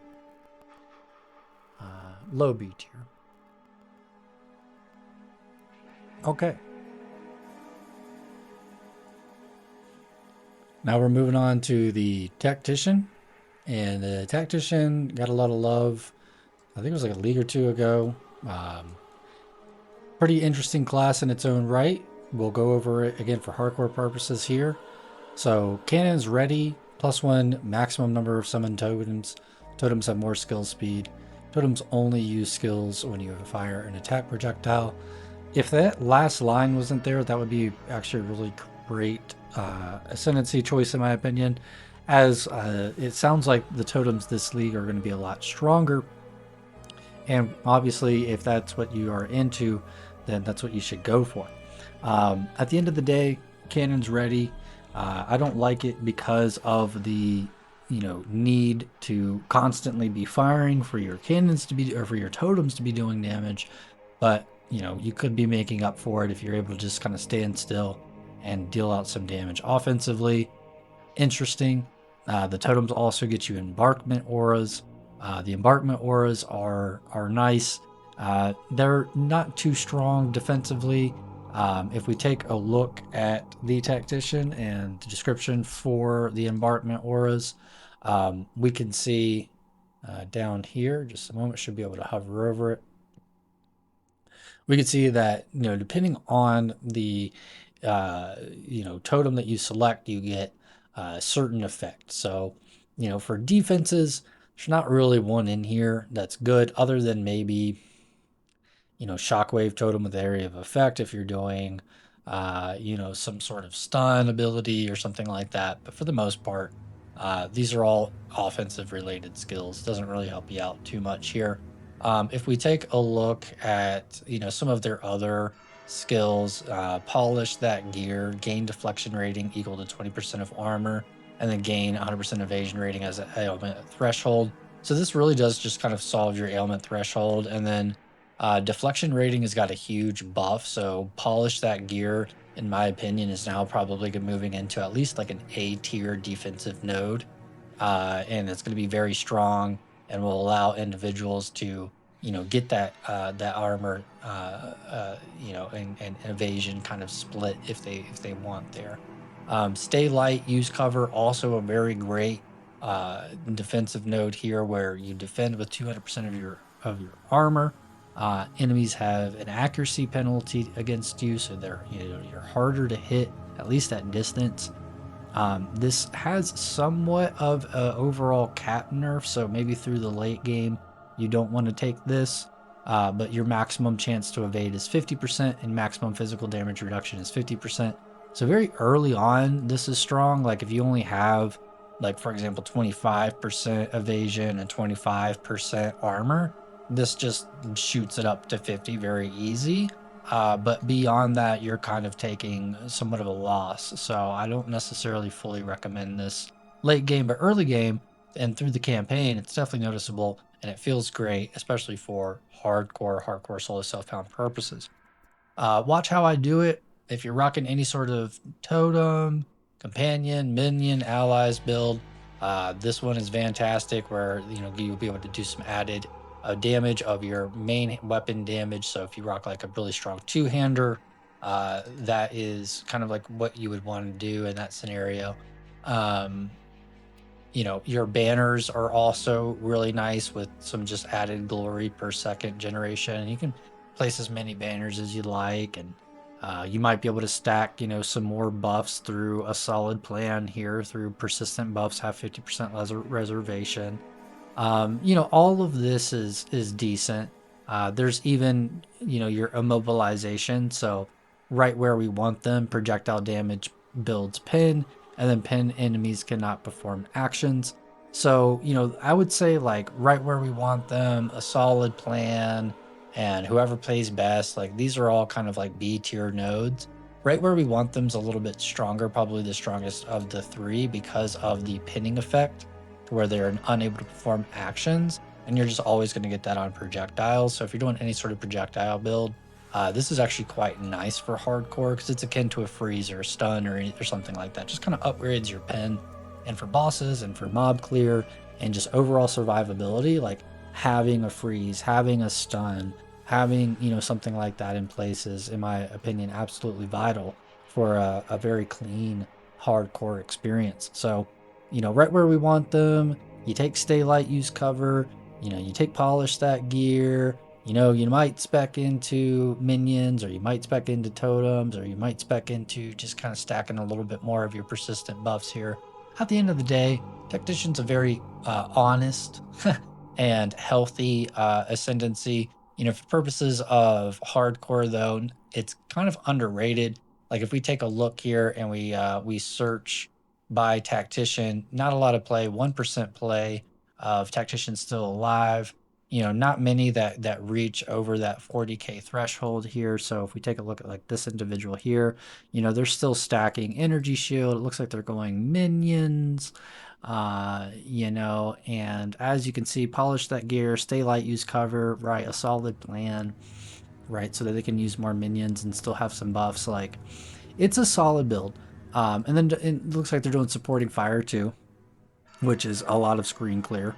So, all in all, it can be a really fun kind of class, and you can do a lot of interesting things with it. But I do think that, like, from a defensive standpoint, you do want to make sure that you get your deflection. You do want to make sure that you get your armor going up here. And you're situated in the tree for that. So all in all, where are we going to put Tactician? I actually think Tactician could use a little bit more love than where it currently stands. Again, deflection rating could be in a pretty good place moving forward. Let's say that Tactician is actually still probably not as strong as I think Gemling or Blood Mage or even Infernalist is. I'm actually going to put Tactician probably behind Chayula. Actually maybe ahead of Chayula for this potential league here, but high D tier, D plus, if you will. Okay, now we are going to discuss the various different Druid builds. Druid was introduced in 0.4, very strong builds. The Oracle and the Shaman were really cool in terms of how they're implemented as well. So we'll go over the Shaman really quick here. And so they are on this left side of the tree here. So for the Shaman, you know, they have easy access to Spirit if they forego their charm slots. Personally, this is kind of a defensive buff. If you end up going for, you know, the Spirit, proper Spirit reservation like Ghost Dance and Scavenge Plating and maybe Convalescence, like there's, you know, ways that you can get, you know, more defensive power through Spirit. But you are also kind of foregoing your charm slots, which can really help you out, especially like a stun charm, especially mitigating against bleed or fire damage. So Sacred Flow, take it or leave it. Honestly, I think it's kind of neutral as a defensive hardcore type of thing. It's more so if you're planning on building around extra spirit that you may need, then go for that. Otherwise, not a very strong node. So you can, we are seeing like a nerf here from essentially 10% increased defenses going to armor, evasion rating, and an energy shield. How that really plays out is that, like, I think Runic Ward is now, you know, no longer labeled that. There's a couple other labels that I'm sure that they've changed, but armor, evasion, and energy shield were primarily what we looked for when we looked for increased defenses anyways. So you know, somewhat of a slight nerf, but doesn't really matter in the grand scheme of things. And then the gain the benefits of bonded modifiers on runes and idols. This is absolutely massive. Pretty much if you search the patch notes for, let's say, like bonded, there's just so many buffs across the board. Like previously 25s, now 30, like previously 10s, now 20, like double the effect. Like, you know, just glory generation increased, you know, is increased reservation. Like there's just so much in here for bonded, and then also like for idols there's a lot of changes as well. So just overall, especially with a lot of the new runes that we have yet to see, again, I think there's a high potential for this to actually be an S tier defensive and offensive node, ascendancy node. I think personally it's in probably A tier, but with a lot of the changes, this is high potential to move into S tier. We'll see. A lot of fun will be had with Shamans. I might even league start Shaman if I'm not league starting a Chronomancer. I'll be playing a Shaman at some point to just be playing around with Wisdom of the Mage. So, you know, Druidic Champion is just Rage on more spell, and Furious Wellspring, you don't really lose Rage, and you regenerate maximum Rage per second. You have more Rage regeneration, which, you know, increases and reductions to your mana regeneration rate also apply to regen for your Rage. So, just overall, you know, turning you into a maximum Rage and Rage Beast. Really good offensive, not so great defensive. You know, build around it if you want to build around Rage mechanics, and potentially even spell damage there. Now, reactive growth is incredibly strong, 10% less elemental damage taken, and then you adapt to the highest elemental damage of each hit you take, and then you take another 10% less damage taken of that elemental damage type. So let's say if you take fire damage, then you get an adaptation for that, and that adaptation is another 10% less, and so it's 20% less in the grand scheme of things. And you can theoretically have all three on you, and that will allow you to have, you know, 20% less elemental damage taken across the board, which is really strong. And then of course you can make that a little bit stronger with your Avatar of Evolution, where your physical damage is taken as fire, lightning, and cold. So, you know, a good conversion back into that, which again, you're lowering the elemental damage that you're taking. So you would really want to kind of have this evolution, if you will, into the Avatar. The adaptations last longer, and then you get double the adaptation effect. So it makes this 20% that you could theoretically get into 40%. Very, very, very strong, especially when paired with like Cloak of Flame. There's the belt, the Gore Girdle, that I believe gives you a large amount of defenses and so forth. So you can really get away on league start with grabbing these 4 nodes here and doing absolute work defensively. Apocalypse and the exposure, all that's just extra damage and so forth. So for a league starter, I think this is actually a very strong league starter. I think it's very strong for hardcore in general, just due to the reactive growth, the avatar of evolution, and the runes and the idol effectiveness that you're going to get. You're in a great position in the tree to be able to take advantage of energy shield for high effective HP, and armor for a lot of mitigation against physical damage, and a lot of conversion as well. It looks like there's new nodes here that are going to be buffed, where you're going to get more armor applies to elemental damage. It just looks like it's going to be great, for armor and energy shield all across the board. Like, I mean, look at all these all these new nodes in relation to armor applying to energy shield and so forth. So Shaman's going to be able to take advantage of a lot of these new effects. And again, we'll always be interested in seeing the effects from the runes. Where does that place Shaman? In my opinion, I think Shaman is actually an A tier class, and maybe even above Lich currently. But let's take a look at some of the builds that we can see here on Hardcore Fate of the Vow. Shamans EHP. We have quite a few. There's one that's pretty substantial here. I'm not able to pronounce the name,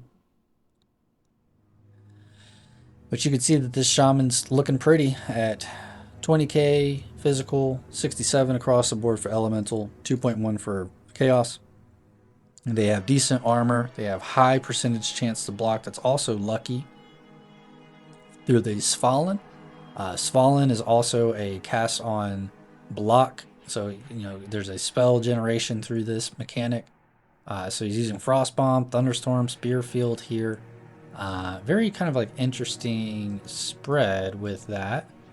Okay, so it looks like there's the aggravated bleeding on ignited targets. And they're utilizing Spearfield, Elephant Tortoise for Infernal Legion, Frostbomb, Blasphemy. So primarily a minion-based build, it looks like here, with the Companion going up and taking a lot of these defensive nodes, however, these minion nodes, as you can see. So mainly a Companion-based build. This is likely nerfed a little bit because Infernal Legion 3 is no longer going to be in the game. But Companions have been buffed in general, so it'll be interesting to see if this does take a hit or not. It's just I know that Infernal Legion 3 has been removed.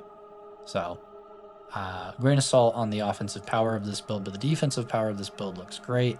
High energy shield, we love to see it. Good amount of chance to block. That will help, get your energy shield back when you need it.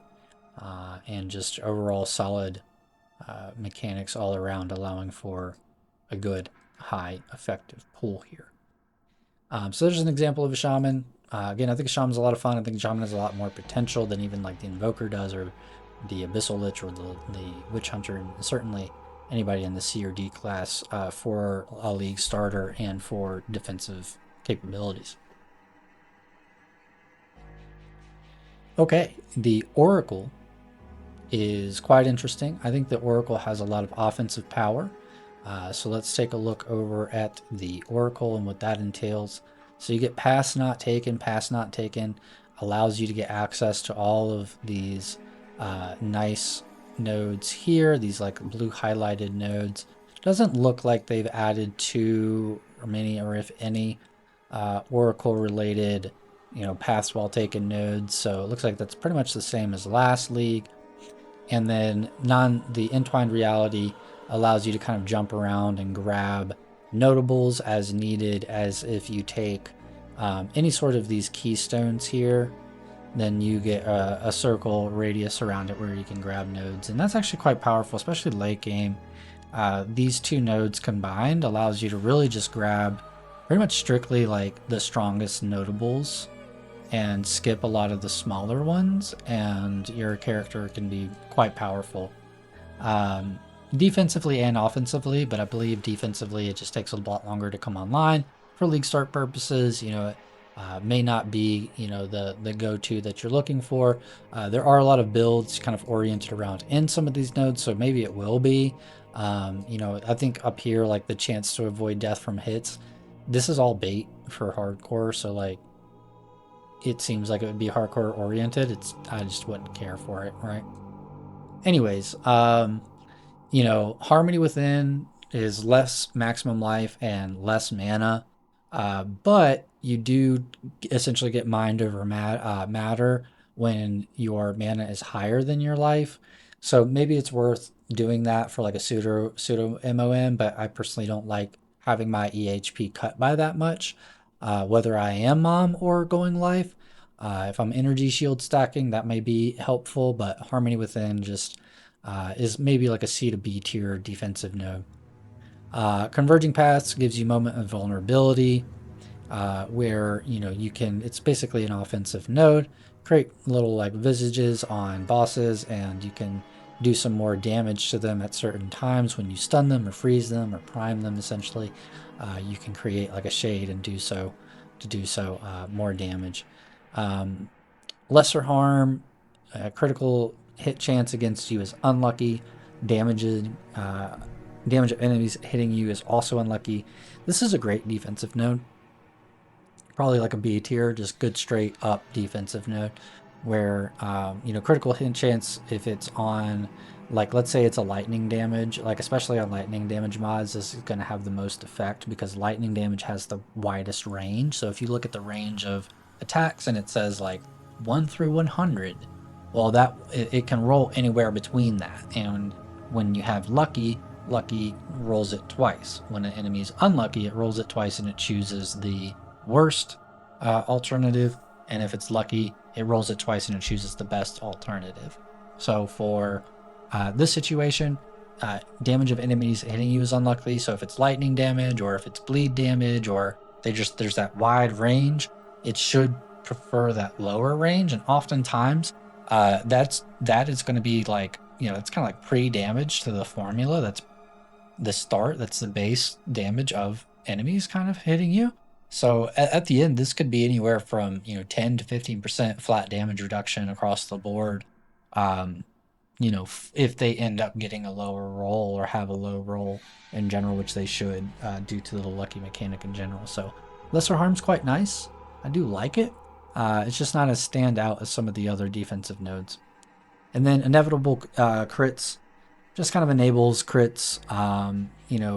I personally think this is a very strong build. If you're doing like cast on crit and things like that, there's not a lot of defenses around crits right now. Maybe around the new runic stuff there'll be defenses related to dealing crits, but for hardcore's perspective, really just the lesser harm is your main kind of defensive node here. Unharmed Heartwood, +1 maximum summon totems. Totems die 6 seconds after their life is reduced to 0. This could be a really strong totem league, so Oracle could get some play through totems. Totems itself is like a minion. They pull aggro, so a pseudo defensive node there. So all in all, we'll have to see what the Oracle can do. But for hardcore, I think Oracle will sit certainly above the Stormweaver, but not any better than Acolyte or Tactician. Even with the unlucky damage nodes, it's just more of an offensive powerhouse, and you can do some pretty interesting things with Oracles. So let's take a look at an Oracle. So EHP, there are a few again that made it over 40k. The Thorny Tonight individual. Did they go Thorns? I don't think they actually ended up landing on Thorns. Looks like they ended up landing on Thrashing Vines and Entangle, which is, I guess, thorny in a way. So that's probably what they were thinking here.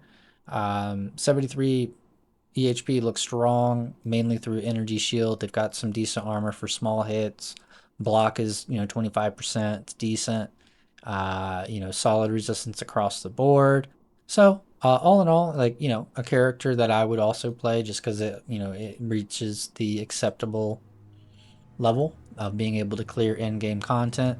Again, hardcore foregoes a lot of DPS. Like, everybody's like, oh my god, how can I get more DPS? Like, I need to be able to clear tier 15. Like, I'm struggling. I'm using 6 portals. I'm not able to, you know, play hardcore because you can realize that, like, tier 15 white mobs you can clear with like 10k damage or less on a nice like AoE clearing skill, like 15k or so. Like, and with the right scaling vectors, like you really don't need a whole lot, and you just kind of, you know, make sure that you watch the mods that you're taking more so than anything on your waystones. But yeah, you know, this individual's doing some cast on crit, thunderstorm, you know, entangle, thrashing vines. All this is very strong. So good to Thorny tonight. They've come up with a good defensive build here. I'll just kind of like highlight one more butt slit. Kind of same concept: armor, evasion rating, or evasion shield, excuse me. Energy shield, excuse me. Jeez, is late, and maul, rampage. So doing a bear variation. So a lot of fun there. Physical hit could probably be a little bit better, but you know, if they're in bear form, they probably get a little bit more armor, a little bit more resistance, so that might actually kind of go up in bear form. So yeah, Oracle, I feel pretty confident in D tier, but you know, not too many changes to change my mind currently. Okay, so moving on, we are going to discuss our favorite topic of warriors. Is warriors getting a buff? Is warriors getting a nerf? Are warriors going to be played in 0.5? Why does GGG and Jonathan hate melee? It doesn't make any sense. I think in hardcore these guys are absolute beasts and have full merit to be up there with some of the best of the best. So we'll discuss that. First one among our favorite warrior class is our Titan. Excuse me, Warbringer. So taking a look at this class, let's see what we can find out. So if we pull up our Warbringer here.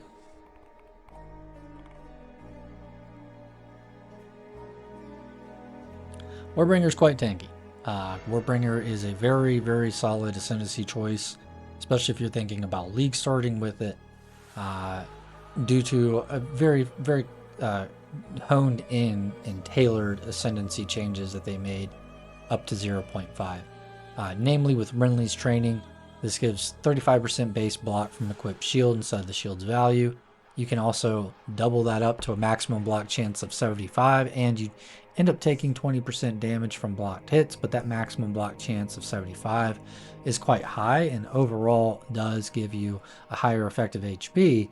You do just have to make sure that, you know, anytime you are taking damage, you have ways of mitigating that, which, you know, 75% of the damage is 20%, essentially. So you should have, you know, very little damage coming in through Turtle Charm, but it can add up over time. So just make sure you have enough regen to kind of outdo that, or recoup or what have you to outdo that. Overall, very, very solid for block builds and shield builds in general.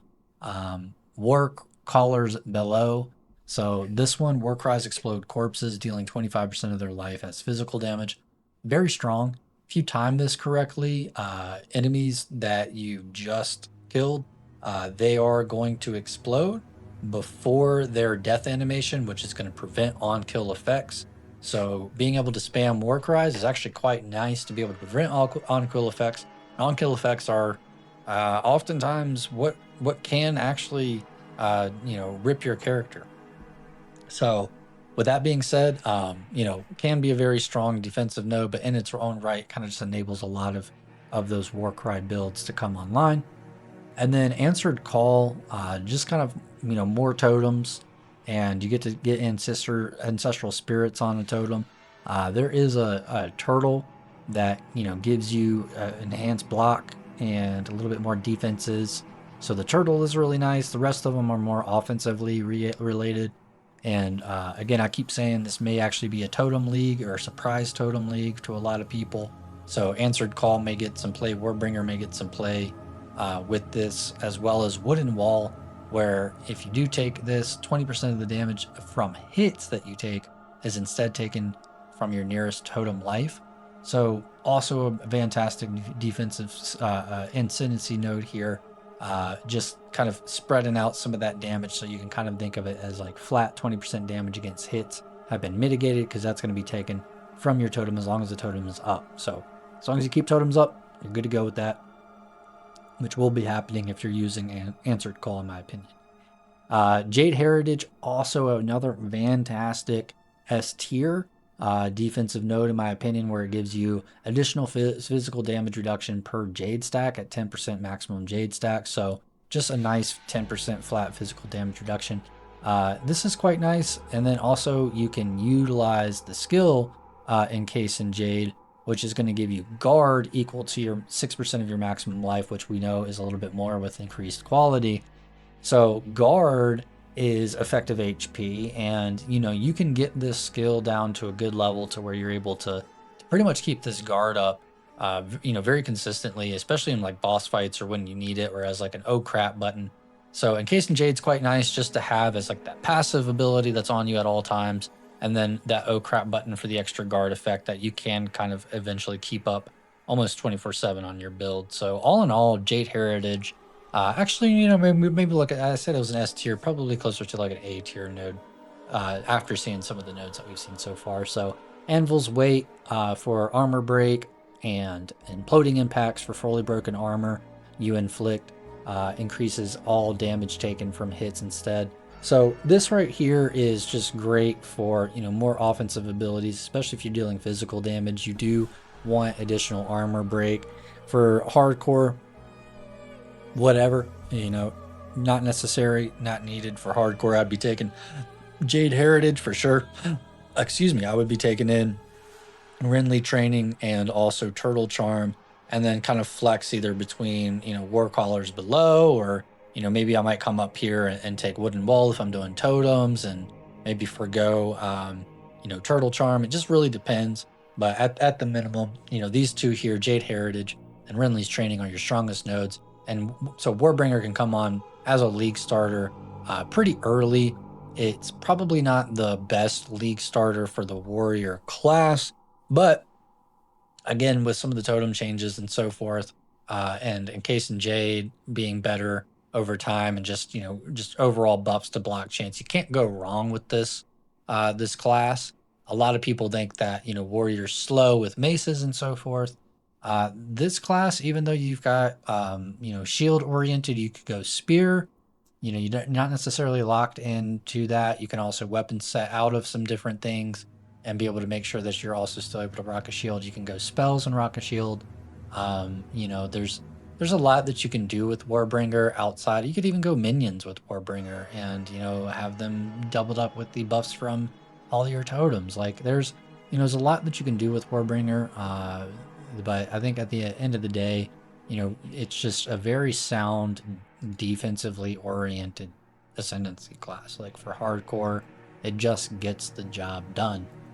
If we hop over here, we do take a look at some of these Warbringers. Like there's not many of them. I mean, it's another 1%er here. There's probably not too many examples that we could pull from that over the 40k hardcore threshold that I like to have. But as we can see here, we do have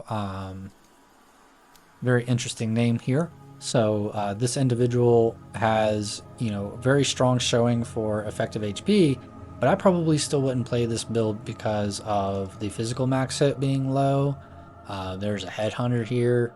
I mean, yeah, they're able to clear most mobs because they got Palm of the Dreamer, and that they can really rely on the clearing ability of Palm of the Dreamer to prevent, you know, mobs from hurting them so much. And Shield Wall is very nice with Ray Shield and Shield Charge, so they're active blocking quite often. They do have a high percentage chance of block. You know, at the end of the day, though, they will take a hit, and this is the problem. that life builds still have in this game is maximum hit. So we've seen a lot of examples of energy shield builds and evasion rating builds and energy shield hybrids with block and so forth.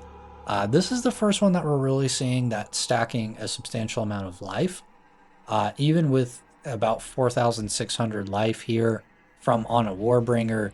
And I mean, they're really stacking it. They're getting life here. They're getting life on every node that they can. They've got tons of strength.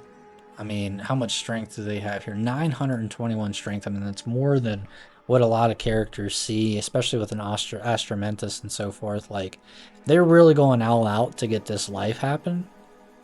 And even with the life and armor spread, you know, their effective health pool is still nowhere near that as a Lich, for example, or a Shaman, for example. So unfortunately, Warbringers, you know, still are lacking just solely on life lacking currently, and the ability to get, you know, substantial mitigation against effective max hits. If they do, you know, another layer to block, that might help out. But you can kind of see here that even in this situation, the effective HP is somewhat of a lie. All right, 55k, but they're dying to a monkey slam, or they're dying to maybe multiple volatile orbs, or, I mean, even in this situation, potentially modify, you know, some strict modifiers on tier 15 maps they could rip to. So just kind of keep that in mind for Warbringer. You know, as much as it seems like it could be, you know, a strong choice for hardcore, it just has its limitations. So for Warbringer, I actually would put them... I would put them around a little bit under the Tactician, likely for a league start scenario. Just because, like, if you do end up going north and you grab energy shield, you could kind of round out more of your effective HP problems. It's just that you don't really see that for a lot of Warbringers, so you just have to bring that to the attention. So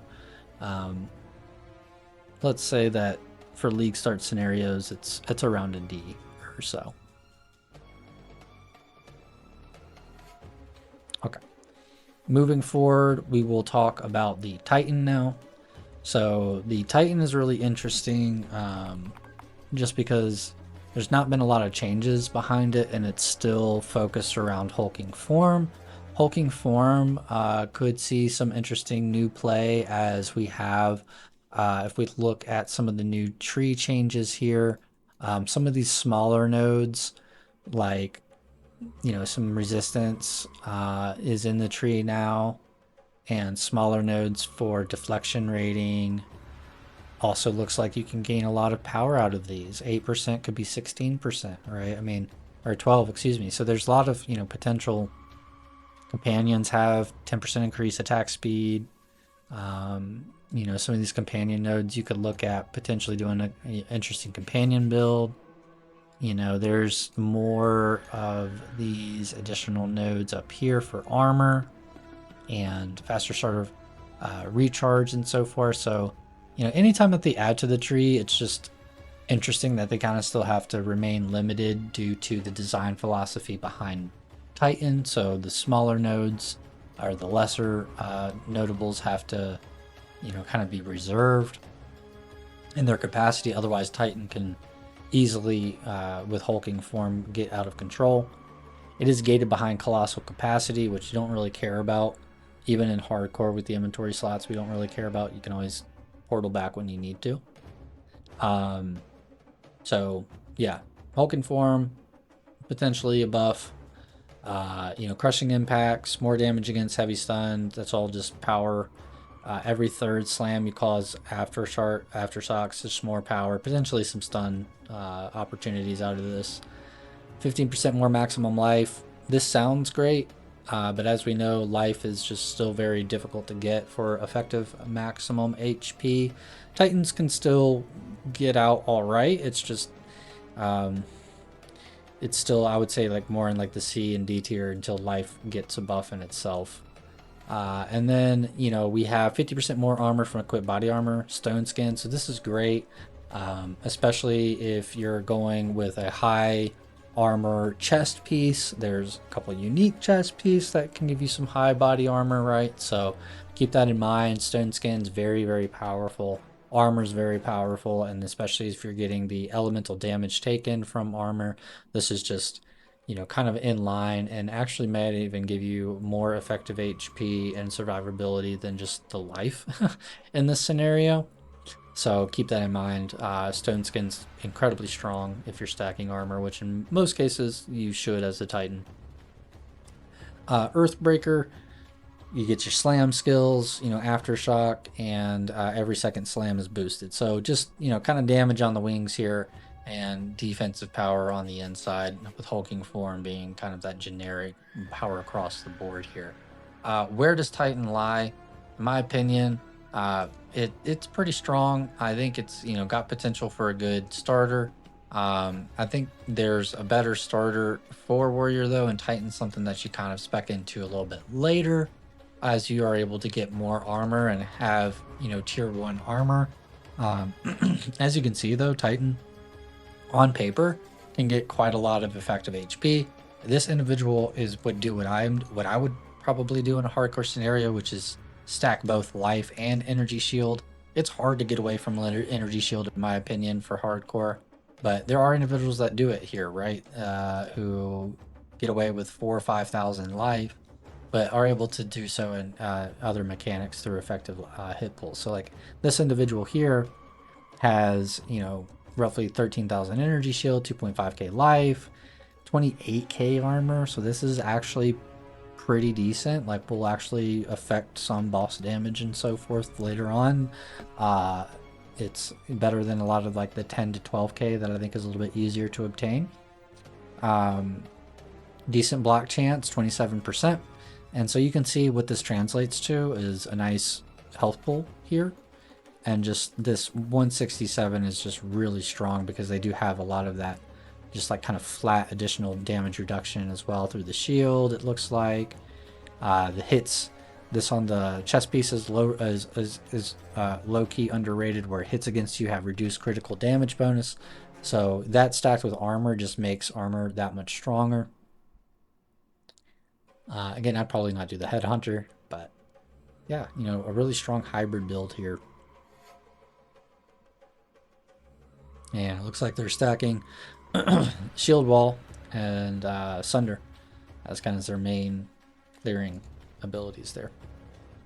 Now, if we were to look at like a life example out of like this individual here, Grunkle, they're going with the Brass Dome, which is a tried and true chess piece, unique chess piece. We'll see with the Runic Ward changes if this gets more or less play. I think it'll get more play. But we'll see. So this is really nice because again, you don't take the extra damage from critical hits, and you just have tons of armor, some of the most armor that you can get in the game. And so with that being said, this individual just went heavy on the armor, went heavy on the conversions, went heavy on just damage reduction where they can. And so they even went over capped on some of the resistances here at 78, 77, and 80. So this translates to healthy 14k physical hit with 35 roughly across the board on their elementals. You know, I would also play a build like this. They are going to be up in it with shield wall and leap slam and shield charge, but while they're using those skills, again, active block is happening. So these characters are a lot tankier than you would think. Even with this 4.5k life, a lot tankier than you think, but still kind of has to watch out for physical damage and has to watch out for chaos damage. And as we know, those energy shield characters can just get into absurd levels of max hit. Liches and shamans and you know, now we'll see disciples and we'll see chronomancers. We'll see them get to absurd levels of max hit as well, just because of those generic ascendancy choices. But hopefully over the time of this video, you can kind of start to realize, you know, what direction you may want to build your character and how those defenses may translate. So even if you go armor, you know, in this instance 60,000, is quite a lot, but you're still looking at a 14k physical max hit, right? So 60, 70, 80k armor, like that is tons of armor. I mean, you're going all out on every single slot to get it and make sure that you still have a good health pool. You know, it's gonna take a lot longer to come online. So with Titan, may not be the best league starter, but is a great defensive build. If they make some changes to life, this could easily go into our S tier. Personally, I think Titan is probably below Shaman, not quite an A tier, but top of B tier. And above a Invoker for sure, above an Abyssal Lich and a Witchhunter in terms of its ability to be defensive and as a potential league starter. I just do think it comes on a little bit later. You know, I have maybe even some more controversial opinions between B and C tier, but yeah, we'll just keep Titan up there for now.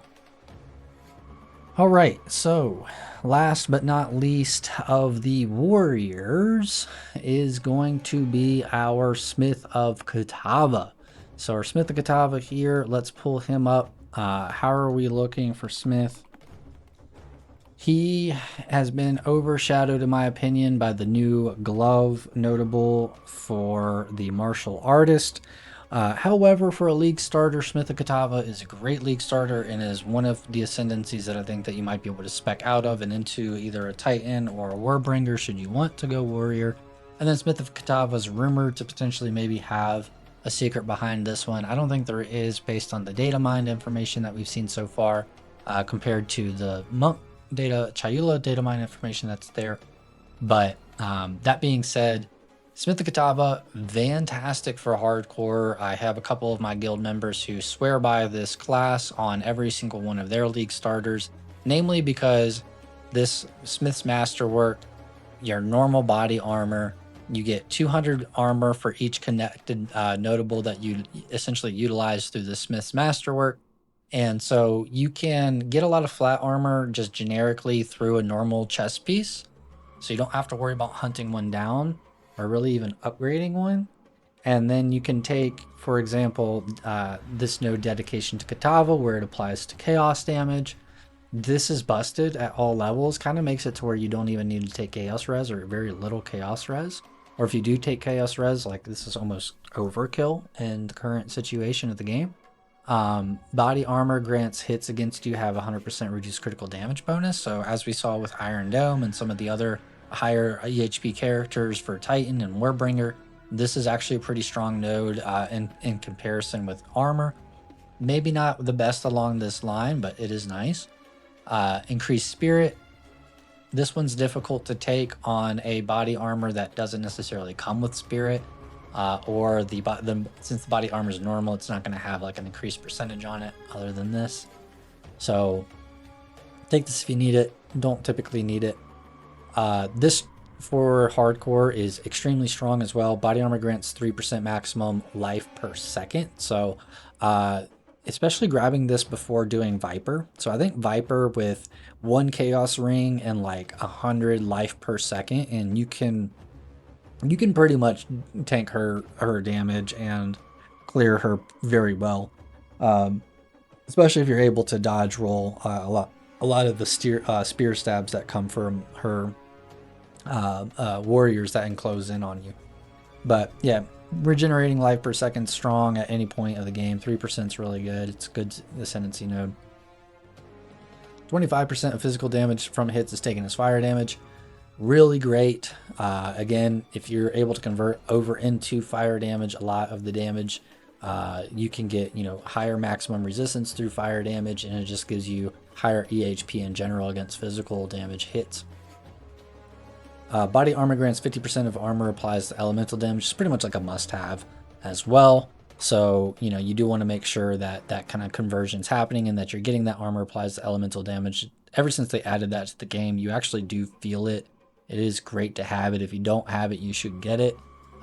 In situations that you don't have like the ability to cap your resistances, this kind of helps make up for it. You should always have resistance capped, however, so just keep that in mind. It's only a stopgap for so much. The Body armor grants unaffected by damaging ailments. So also very low-key, underrated. You don't get shocked. You don't bleed. You don't... Well, actually, you can still get shocked. My bad. So it's damaging ailments. So you don't bleed. You don't poison. Corrupted blood's not an ailment, but it's mainly bleed and poison. So if you're worried about those, you don't get damaged by those, and that's very nice. Ignite as well. So, you know, this can actually be utilized to do some really fun things against like the Arbiter that actually does a lot of ignite damage on you. This is good against armor, like Arbiter, for example. Support straps, you know, increased strength. Strength is health, so that can help out. Maximum life, that's also kind of like a health node, so that helps. You know, increased fire resistance. So if you take this node in addition to a couple of the other nodes that we'll talk about here in a minute, you can actually get all of your resistances solved at the beginning of the campaign. So, you know, taking Tantalum Alloy and then coming up here and taking Coal Stoker, you basically get like all your fire resistance taken care of, and then most of your cold and lightning resistance taken care of. So, you know, very strong through just getting a normal body armor equipped. So you can very easily, you know, start to see the benefits of this, and why a lot of league starters for hardcore might lean towards this, or even hardcore solo self-found might lean towards this even more so, just to make sure that they, you know, don't have to worry about getting a decent body armor. They can get the resistances solved. You can get your ailments solved. You can get criticals solved. You can get regen solved. You can get chaos damage solved. Even glory generation through this. I mean, there's thorns capabilities. This doesn't really help out too much, but I mean, there's just a lot through here. And temper weapon is interesting. I mean, it actually like doubles the power of your skill. So if you are lacking the ability to like do damage, Anvil weapon literally is like double the damage, and it's great. I mean, it adds a little bit of AoE to your skills as well. You do have to spam it. I mean, every now and again you get 4 slams, and that gives you 4 units, so you get 12 uses again that you kind of have to sit there and use the anvil for. Be cool if they did something where you don't have to stand still to actually hit the anvil, but the power it gives is pretty ample. Fire spell on hits kind of bait. The only good fire spell currently in my opinion is Corpse Explosion with this, as a lot of the spells still rely on plus level to spells. There's, you know, some chaos conversion that you might be able to do with this, that people have been able to do with this. I've tried out some stuff with fire spell on hit. I do think it's still currently in a bait situation for offense, but anyways, Coal Stoker and Forged in Flame. Forged in Flame's also great. Modifiers to maximum fire also grant maximum cold and maximum lightning. So if you are able to get to like 80%, 85%, or even 90% maximum elemental, you're going to be an absolute defensive beast against elemental damage. Thankfully, right now, the elemental damage is not too great in this game. I mean, maybe potentially with a lot of the new Pinnacle content, this will make more sense. But the physical damage is kind of what you wouldn't need to watch out, and the chaos damage is what you need to watch out for in this game. And so max hit on those values are much harder to obtain than maximum hit on cold and lightning, for example. And so if we take a look at the Smith of Kitava kind of like builds, and we see who's been doing what with some Smith of Kitavas, again, let's pull up our faithful PoE Ninja. Let's take a look at some of our top Kitavas. Where are we at, guys? 3% played. And sorting by EHP. So Kitava has the ability of getting some pretty strong EHP here. It can be done through life. It looks like there's, you know, individual going energy shield here. So let's like look at this individual, see what they're doing. So armor stacking, you know, going with the normal chest piece here. Again, this is where we start to get a little concerned, is our physical maximum hit and our chaos maximum hit. But they do have, you know, good physical damage taken as fire. They have decent armor for lower tier hits. pretty decent block chance, almost 40% block chance.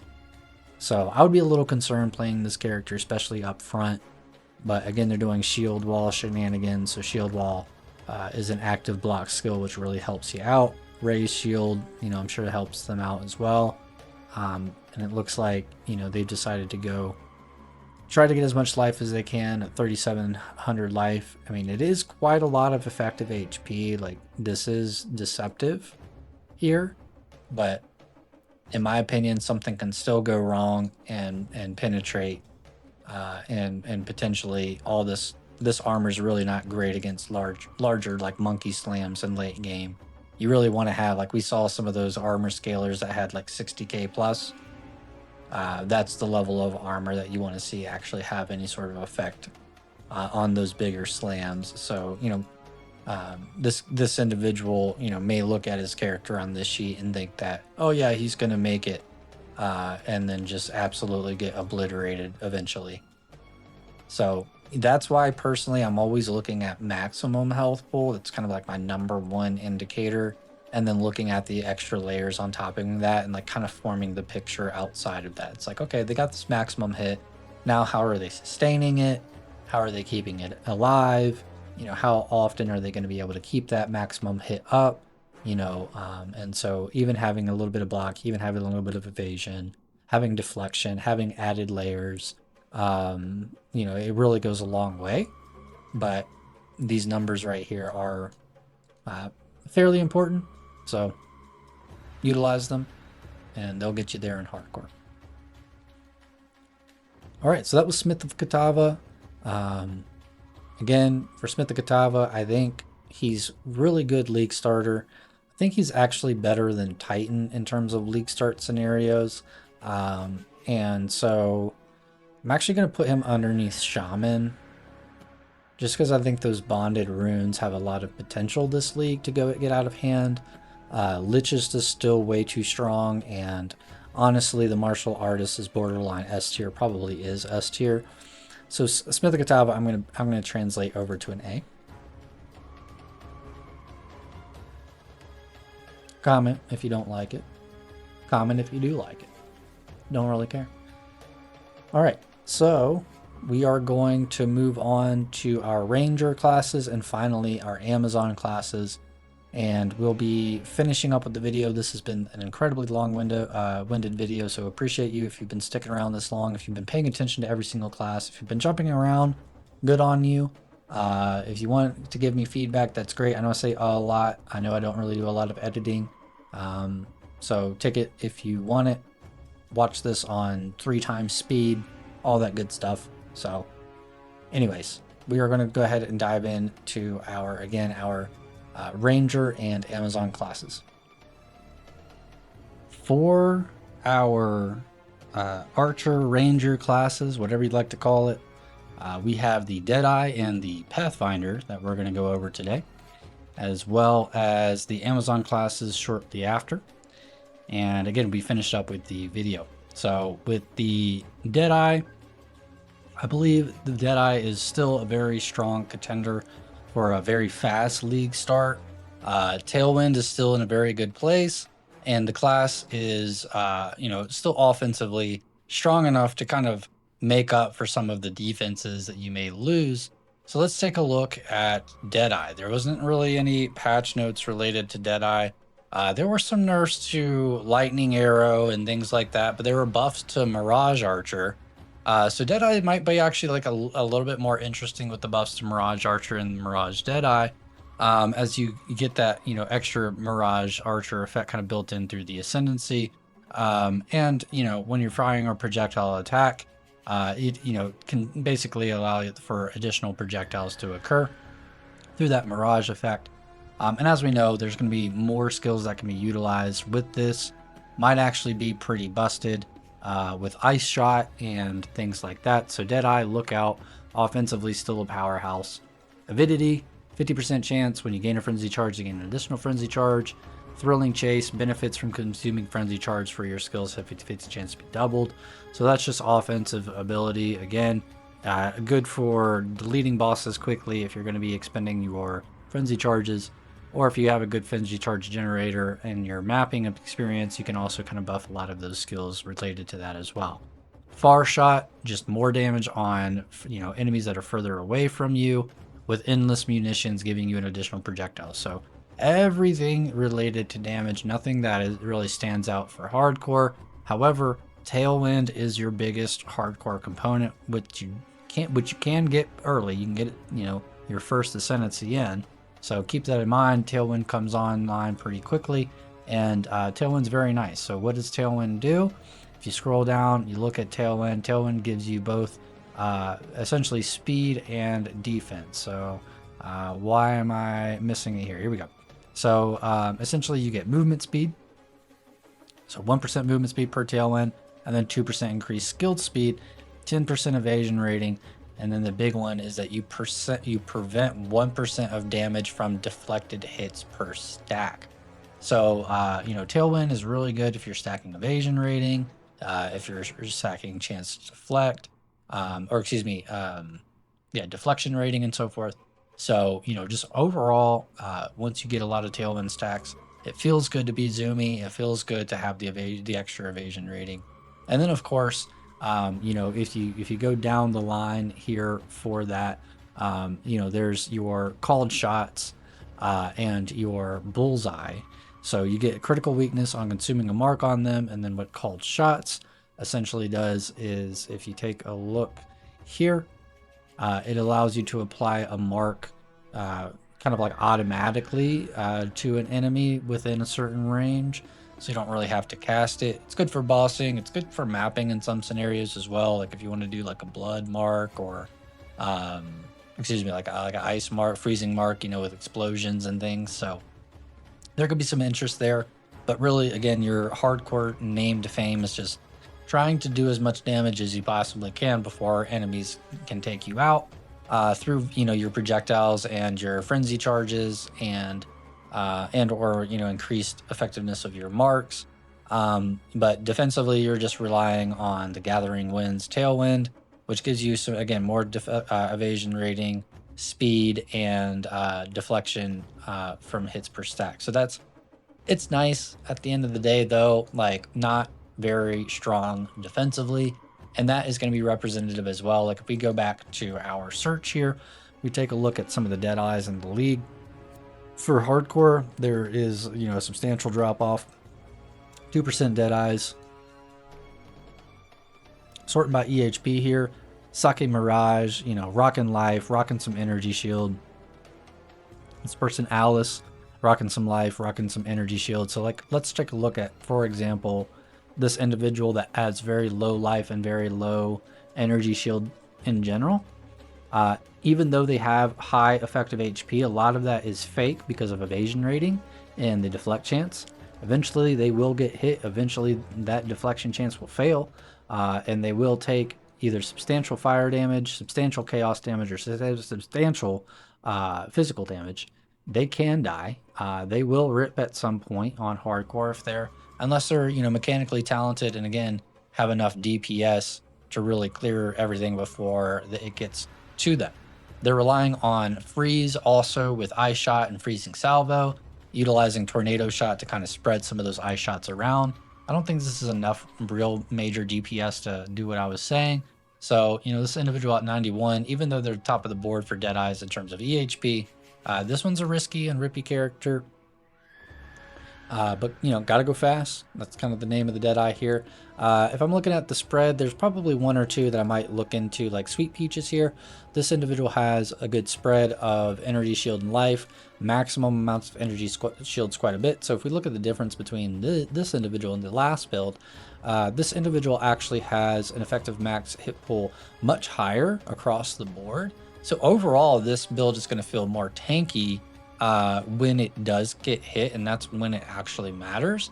So even though the evasion rating is not nearly as high, and they're not evading nearly as much as the other character, and this individual will get hit, they're going to get hit and have enough energy shield and life pool to deal with it, and be able to probably get their energy shield back with just this small amount of evasion, as they're still clearing things pretty quickly with lightning arrow and lightning rod, and they're able to kind of sustain things. So Sweet Peaches, even though you're 89 here, you know, you're doing pretty good. A little risky again with the headhunter, as that's going to teleport you to potential mobs at some point.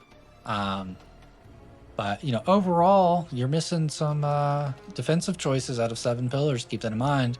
There is a lot of room for growth for a character like this. So a great base can go a lot higher here with the effective HP. Got a lot more room for growth at a level 89 here.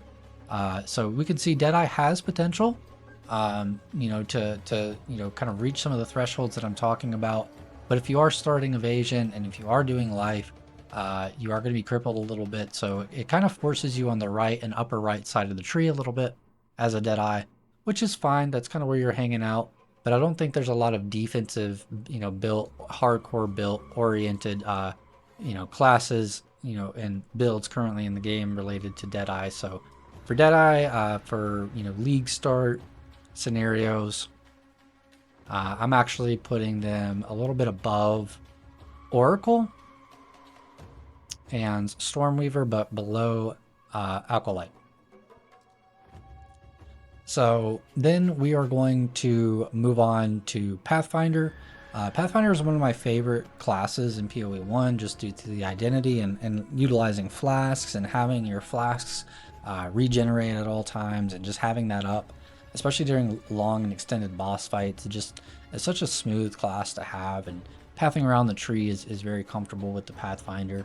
So the Pathfinder last league had a few changes to where they can actually do a lot of fun mechanics with their passive notables. So instead of taking attributes, they can take essentially either damage, defenses, or speed, I believe. So we'll take a look at the Pathfinder here. So when we're going up Pathseeker here, you can either start at Sorceress or start at Warrior as well. This is really strong, especially if you're taking Sorceress, because you can just go up and start grabbing like all of the amazing energy shield nodes that are compacted right there at the Sorceress start of the tree. So this really allows you to go energy shield split much faster and easier with Pathfinder.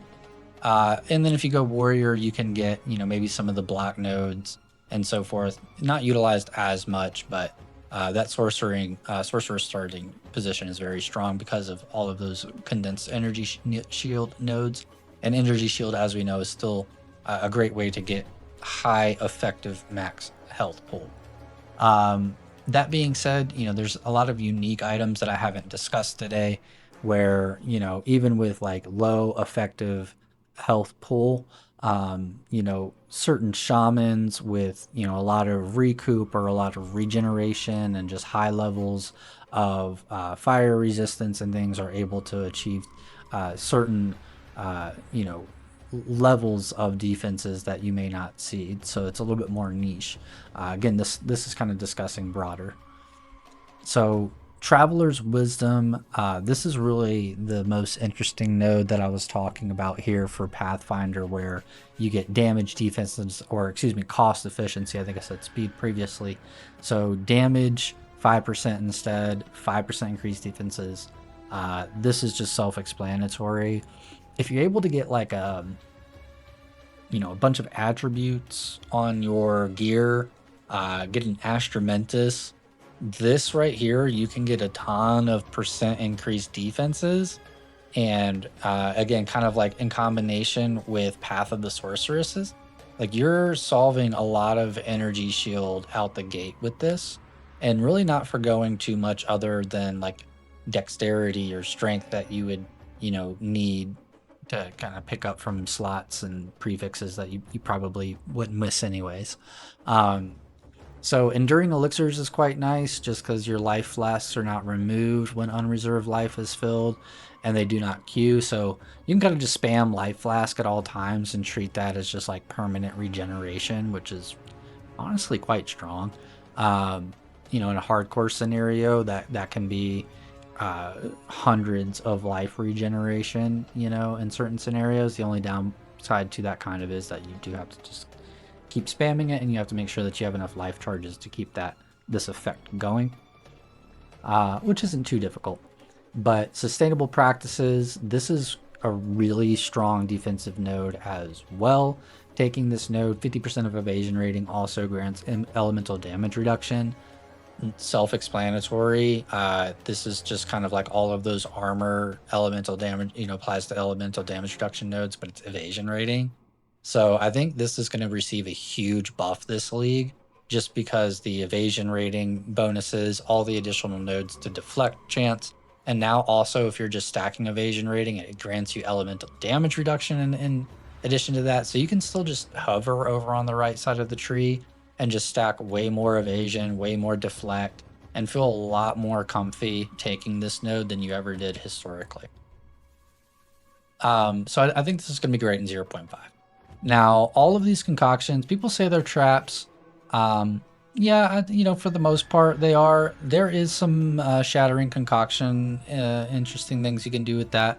Acidic concoction kind of fell off a little bit. Bleeding concoction is really not too strong, but for hardcore purposes, freezing concoction or shattering concoction can give you a skill that freezes enemies very quickly and scales fairly well without having to need too much of a strong item.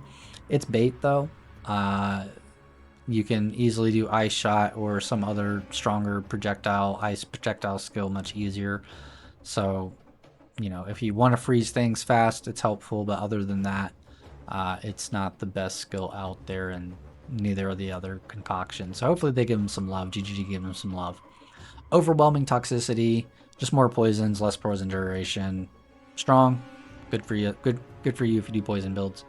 Relentless Pursuit has a lot of use for hardcore application, as speed kind of is defenses. Like if you're going fast and you can run circles around bosses that are trying to do a slam or something like that, and you can just step out of the way quicker than you can dodge roll, or quicker than you can respond in most instances, just because you're clicking around. Relentless Pursuit in its own right has its own defensive capabilities for your speed is unaffected by slows. With running assault, this is kind of my point, where the less movement speed penalty from skills while moving. Again, you can kind of run circles around the bosses and things like that. So if you're not affected by their slows, and you can't be heavy stunned, and you've just got less movement speed penalty, like you're just you're doing good in general. And so if you played Pathfinder before, you know what I'm talking about. It's a speedy, efficient ascendancy that lets you focus on what you need to focus on when you want to focus on it, whether it be defenses or damage. It gives you, again, pretty strong low-key defensive capabilities by stacking evasion rating and this enduring elixirs if you ever take that node. So Pathfinders in hardcore.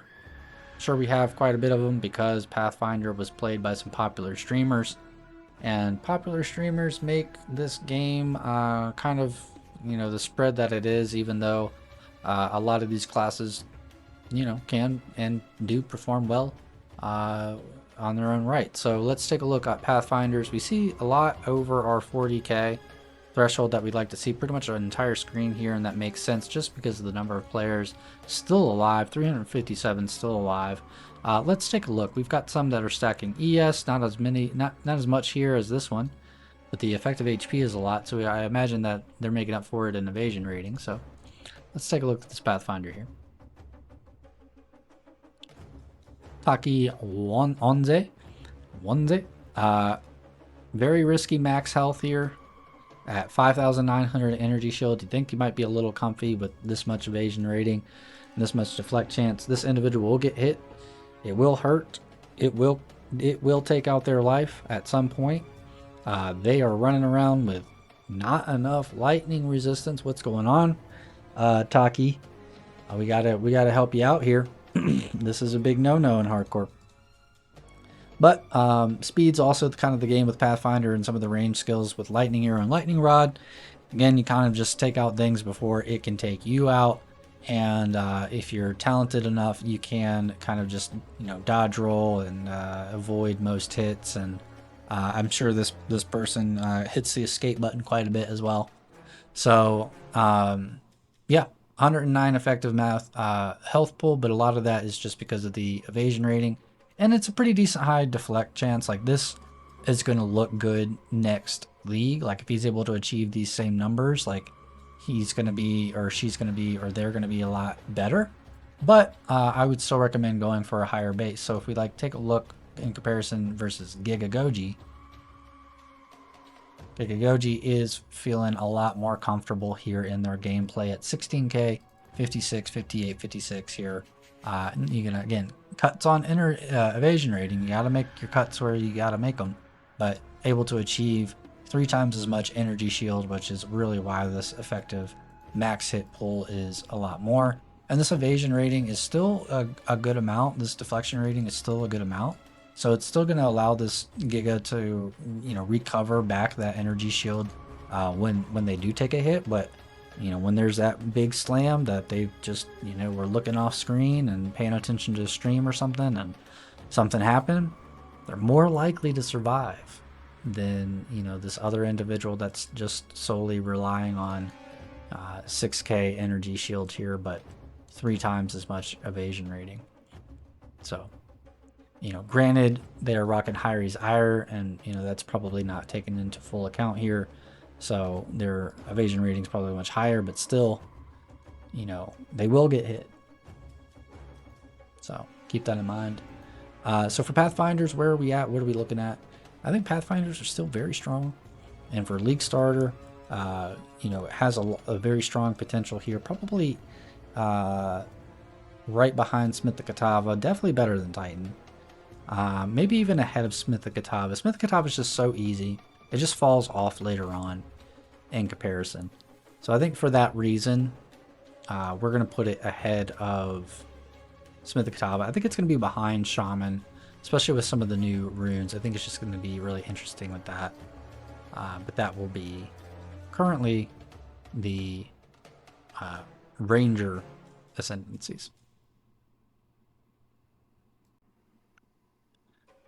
Okay, so now that Rangers are done, we are going to move on to Amazons, and our tier list is looking fairly complete. Again, thank you for hanging on with us here. Like and subscribe, or don't. We don't really care, just want to make sure that you're having a good time. So sip that coffee, lock in. We're almost complete here. So we have a new contender on the block, our Spirit Walker. So what does the Spirit Walker do? We're going to find out today what the Spirit Walker does. I'm going to go ahead and pull up their new ascendancy list as of 5/26, a couple days before launch. All right, we've pulled up the ascendancy list for Spirit Walker with all the notables. Let's take a look. So Spirit Walker is built around companions. It's kind of the name of the game here. Companions is really going to have some pros and cons for both offensive and defensive responsibilities. And I think that companions will be vital and actually probably mega buffed and in a really good place for 0.5. So this class definitely won't be bait, but for defensive hardcore purposes, it might be. It just depends on how you play and if companions is something that you want to play into early on. So let's take a look, right? A lot of the interest for a lot of individuals would be that the tame beast can capture unique beasts. So unique bosses are going to have increased movement speed. I don't believe that they're going to be possessed by random Asmeri spirits anymore. They may or may not be. This may have changed recently, or they've talked about, you know, potentially changing this. So, however, you know, these unique beasts, their unique mobs, are going to allow you to do quite a bit more damage. You know, we'll see which ones are going to be the best or most effective, but some of them may stun enemies. You know, some of them may freeze enemies or electrocute enemies easier. I don't, you know, see a lot of unique beasts that have a lot of high regening capabilities.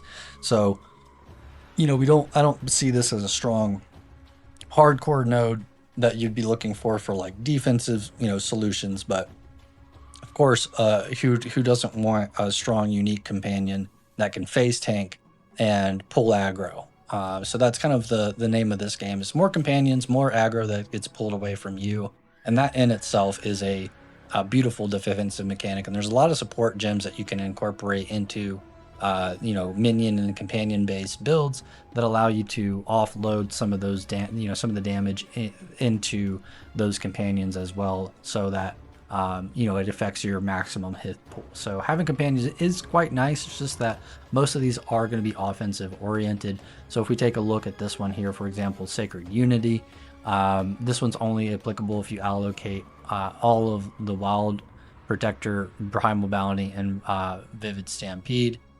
This one gives you a buff to like your Bear Spirit, your Vivid Stags, and the projectile on the Owl Feather. None of that is really, again, for the purposes of hardcore, all that necessary. I mean, Soaring Ground does grant, it shows 30% increased evasion rating. So that is helpful, but, it's not that much. It's just evasion rating, right? And then Bear Spirit allies, like while you're in the presence of the Bear Spirit, you do get 2% maximum life regen per second and 8% damage essentially taken by the Bear Spirit. So the Bear Spirit's nice and the Soaring Ground is nice, but in the grand scheme of things, it's like a little bit of regen, it's a little bit of damage mitigation, it's a little bit of energy shield, evasion rating, and damage. So it's really, in my opinion, not that severe for like a hardcore impact or influence. If we look at, Idolatry here, companions deal increased damage per idol, reservation and efficiency per skills. This one's interesting where you get essentially -4 to all elemental resistances per non-idol augment in your equipment. So you definitely want to focus on idols here so that you don't lose resistances. But otherwise you get, really good benefits for your companions here. So let's talk about some of the companions that you can get. So the Wild Protector, he is the Bear Spirit. He does a maul, he leeches, he maims, he intimidates. So that can be helpful, but at the end of the day, you're just getting that physical damage reduction and the regen off of the bear. You're getting the aggro that the bear provides. If you do continue down the bear's path, which I think a lot of people will, you'll get the Katha's Balance so that your companions deal additional attack damage equal to 60% of your main hand weapon damage. So just a very strong damage node, and applies to your companions, so buffs them up as well. Really strong if you go like, I don't know, Giant's Blood with a two-handed mace, or really strong two-handed quarterstaff, or really strong two-handed crossbow. Spear maybe, is a little bait, but I think that this Katha's Balance can allow for a lot of damage out of that. 60% is quite a bit. So going down, more so of like our blue path for owls, Primal Bounty. So you get an owl feather every 4 seconds, up to 3. And then you expend the owl feather whenever you dodge to trigger Primal Bounty. Now, what that Primal Bounty does is basically it's just empowering your projectiles. So it's, dodge roll, get your Primal Bounty build up, and then, it'll trigger essentially use the skill, get your Owl Feather built up, dodge roll after a little bit, and then that'll empower your projectiles. So every, few seconds or so, you might get some empowered projectiles off of immediately dodge rolling. So very strong offensive ability. For hardcore purposes, not that needed. The Maka's Gift, dodging can expend up to 3 owl feathers, and then granting Primal Bounty 100% more empowerment effect per feather expended, and then gain owl feathers 50% faster. So you're just able to hit that dodge roll requirement much faster, and then those empowerments are going to be much stronger, and you're going to be able to empower more skills at once. So if you don't like the companion nature of the build, like this one is kind of like the least companion oriented one. Like it doesn't actually have a companion, it's just like a buff, and it looks to be very strong with the empowerments that are coming out of this. Vivid Stampede, also kind of, you know, similar. It is a trigger lightning skill. You get the spirit stags going forward. So if you've ever played, and like our like a lance, you know, skill that does that. It's escaping me right now. The wild, I think it's called Wild Strikes, I believe, that does the Wild Stampede. It's kind of similar to that. It's just not as wide. So you could even probably do like a Wild Strikes build with this, which would be really interesting. But Vivid Stampede, you know, you get that whisk for every 20 meters that you move, so you do have to, you know, be moving for this to start building up stacks, and then whenever you attack, you get that Stampede going off, and you know, you can essentially also make it to when, you know, you just get more wisps in general, and they do more damage and more shock magnitude. So all in all, for hardcore, like, there's going to be application, because I think a lot of companions is going to be stronger. There's potential for, you know, companions that were underutilized as more of like buffing companions that are now actually going to be like active companions. You know, there could be some potential uses with unique items and how companions stack out. And of course, you know, this bear one in its own right, like, is decent with its maximum life and offloading some damage, and along with some support gems, like, you can get pretty high. Just, you know, flat damage reduction out the gate with this class. And again, a lot of aggro pulled from your companions. Will it be good at League Start? Who knows? Is it bait? Who knows? We're interested to see how this plays out. I mean, if we take a look at, again, companions, we can see all these nodes here. This one's been added in, you know, more area of effect for companions. Onslaught, so, you know, attack speed and extra cold. You know, life recovery rate, you know, damage against immobilization. This is new right here. Bond of the Viper, 40% chance of poison, a lot of poison on hit there, chaos.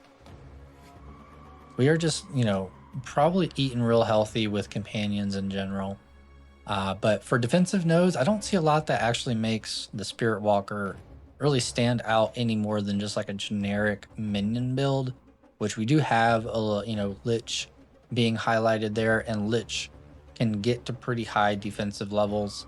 I do think this class will be able to do so. It just may take a little bit longer to come online.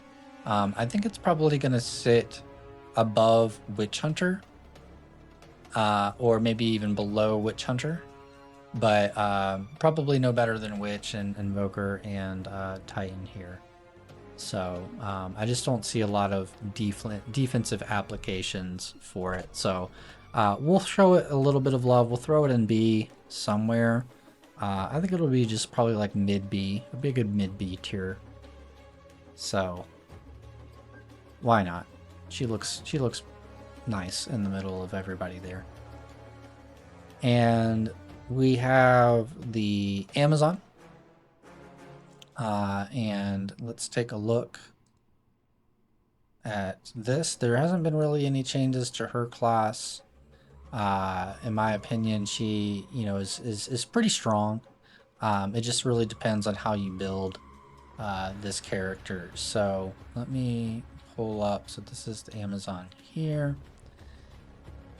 So she does have the chance to hit with attacks can exceed 100%. This is really nice if you're stacking, you know, accuracy.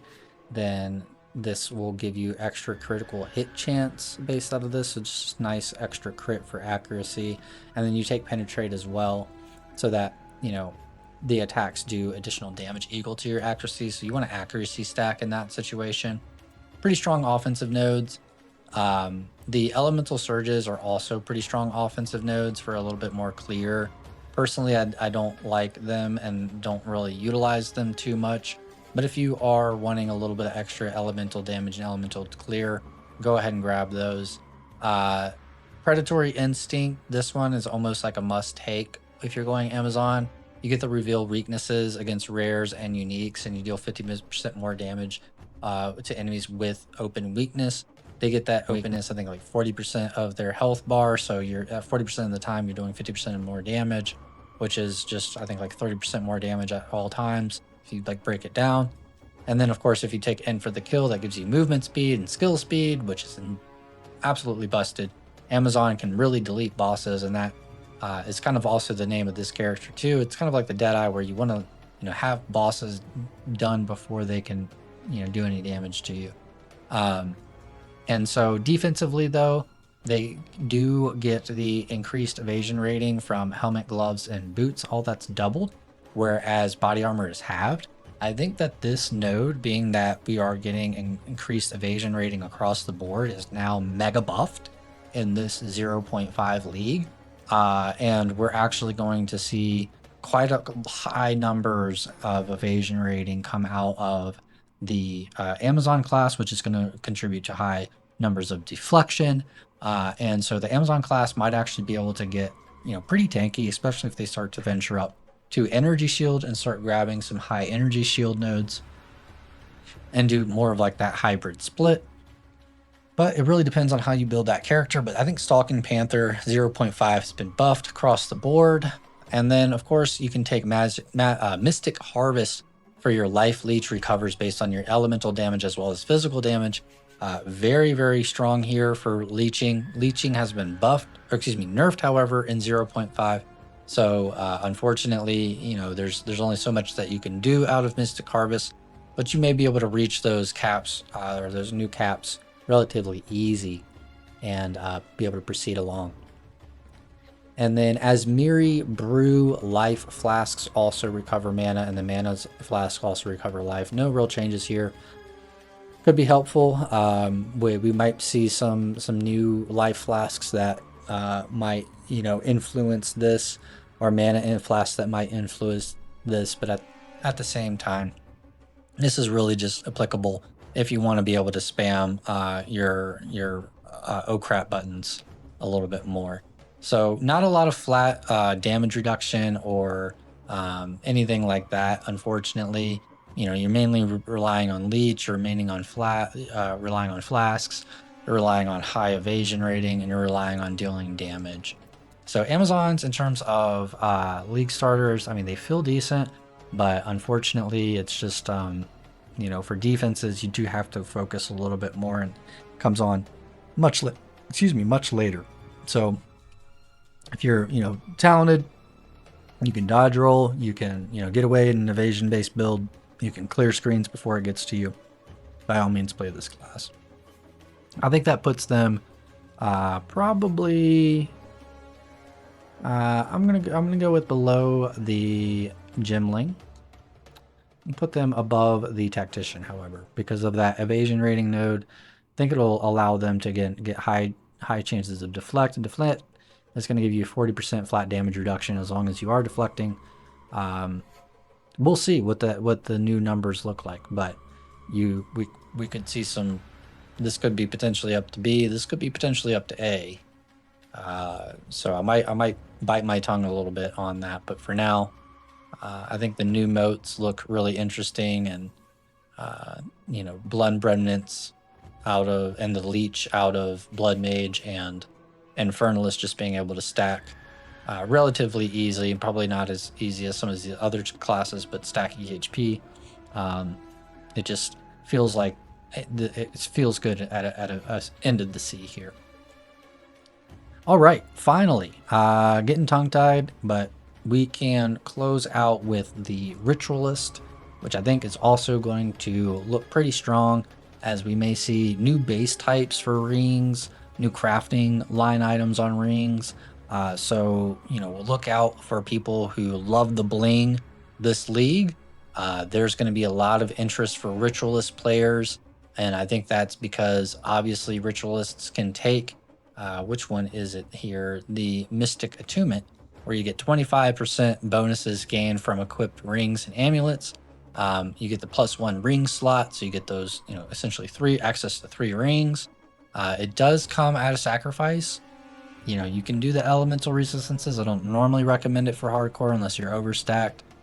Maybe do this late game because you will be overstacked. Reduced spirit or reduced mana. Normally reduced mana is the option that I take, but you know, do what you will based on your build.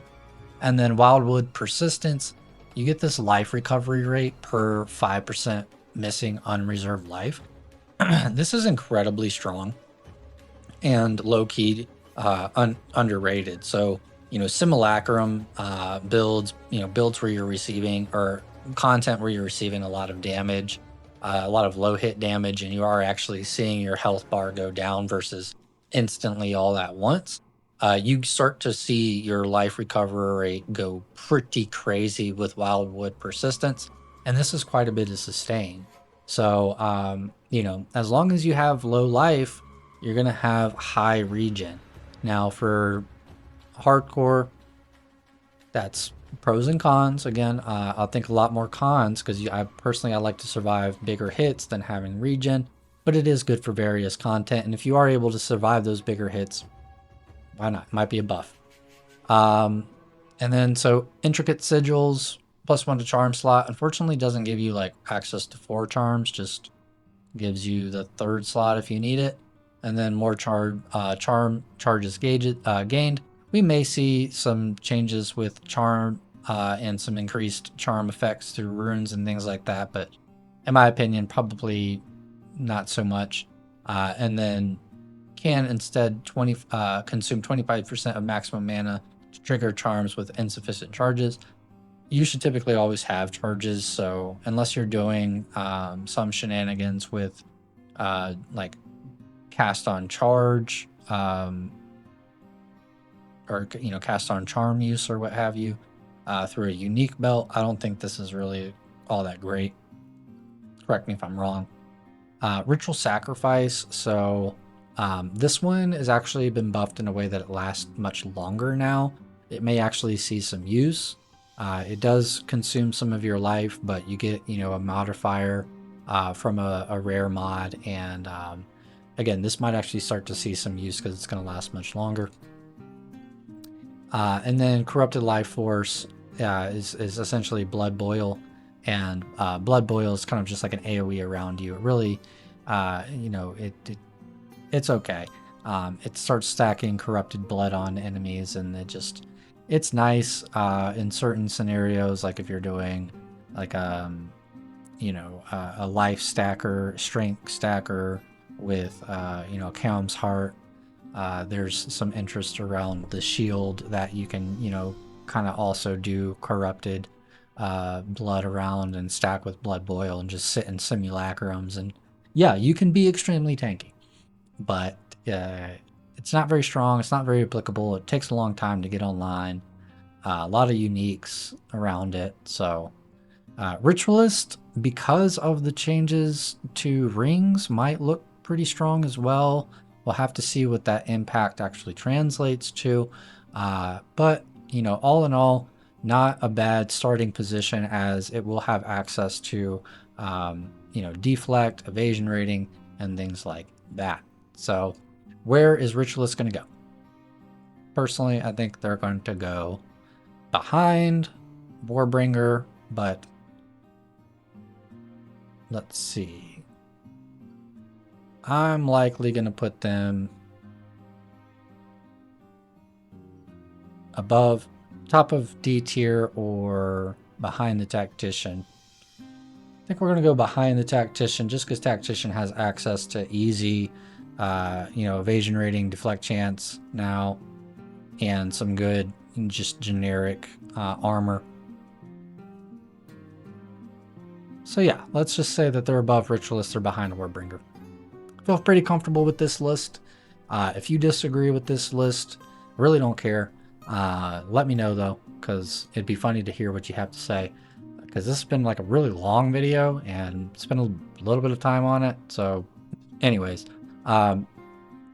probably this gentleman here, Spirit Walker, is going to be S tier or S tier plus, even for hardcore, as well as softcore. That this guy just looks busted. But I'm still holding to my guns that Chronomancer is going to sneak up as the new hardcore darling, and with its kit by being able to freeze things instantly whenever you want to. On top of now, the new phased form is going to be absolutely crazy. Disciple of Varashta was the darling last league. There's no changes there. There's actually buffs to minions. There's buffs to command skills in general. Varashta, in my opinion, still is going to be very easy to utilize and get online. And if you didn't play it last league, play it. I believe, again, Spirit Walker has high potential to be S tier. I'll say it's definitely top of A tier currently until we see how powerful the gloves actually turn out to be, and what some of the other recharge delay and some of the other defensive nodes that we discussed are going to be. So, anyways, good luck. Have fun. I may or may not come out with some pre-league build guides or suggestions. Shout out to all of the creators that have influenced this and have been doing a lot of research on the stats and what build theory guides and so forth. Everybody looks like they're doing Twister and Whirlwind and companions, and it's just going to be a really fun league all around for everybody. I'm super excited. I've taken a couple weeks. I will be streaming, going all out on my new stream. So if you had fun with this video, if you care about hearing my voice, seeing my silly face, come hang out on stream. We have a solid community that's starting up. I've been again playing since 0.1. I've got a great Discord with some good guys that we've been playing with, keeping the community small, but open to branching out. If you're chill, just again come over to the Twitch, hang out. It's the same KitavXIL as you're seeing, kind of short for KitavXIL. So that being said, enjoy hardcore, enjoy solo self-found hardcore.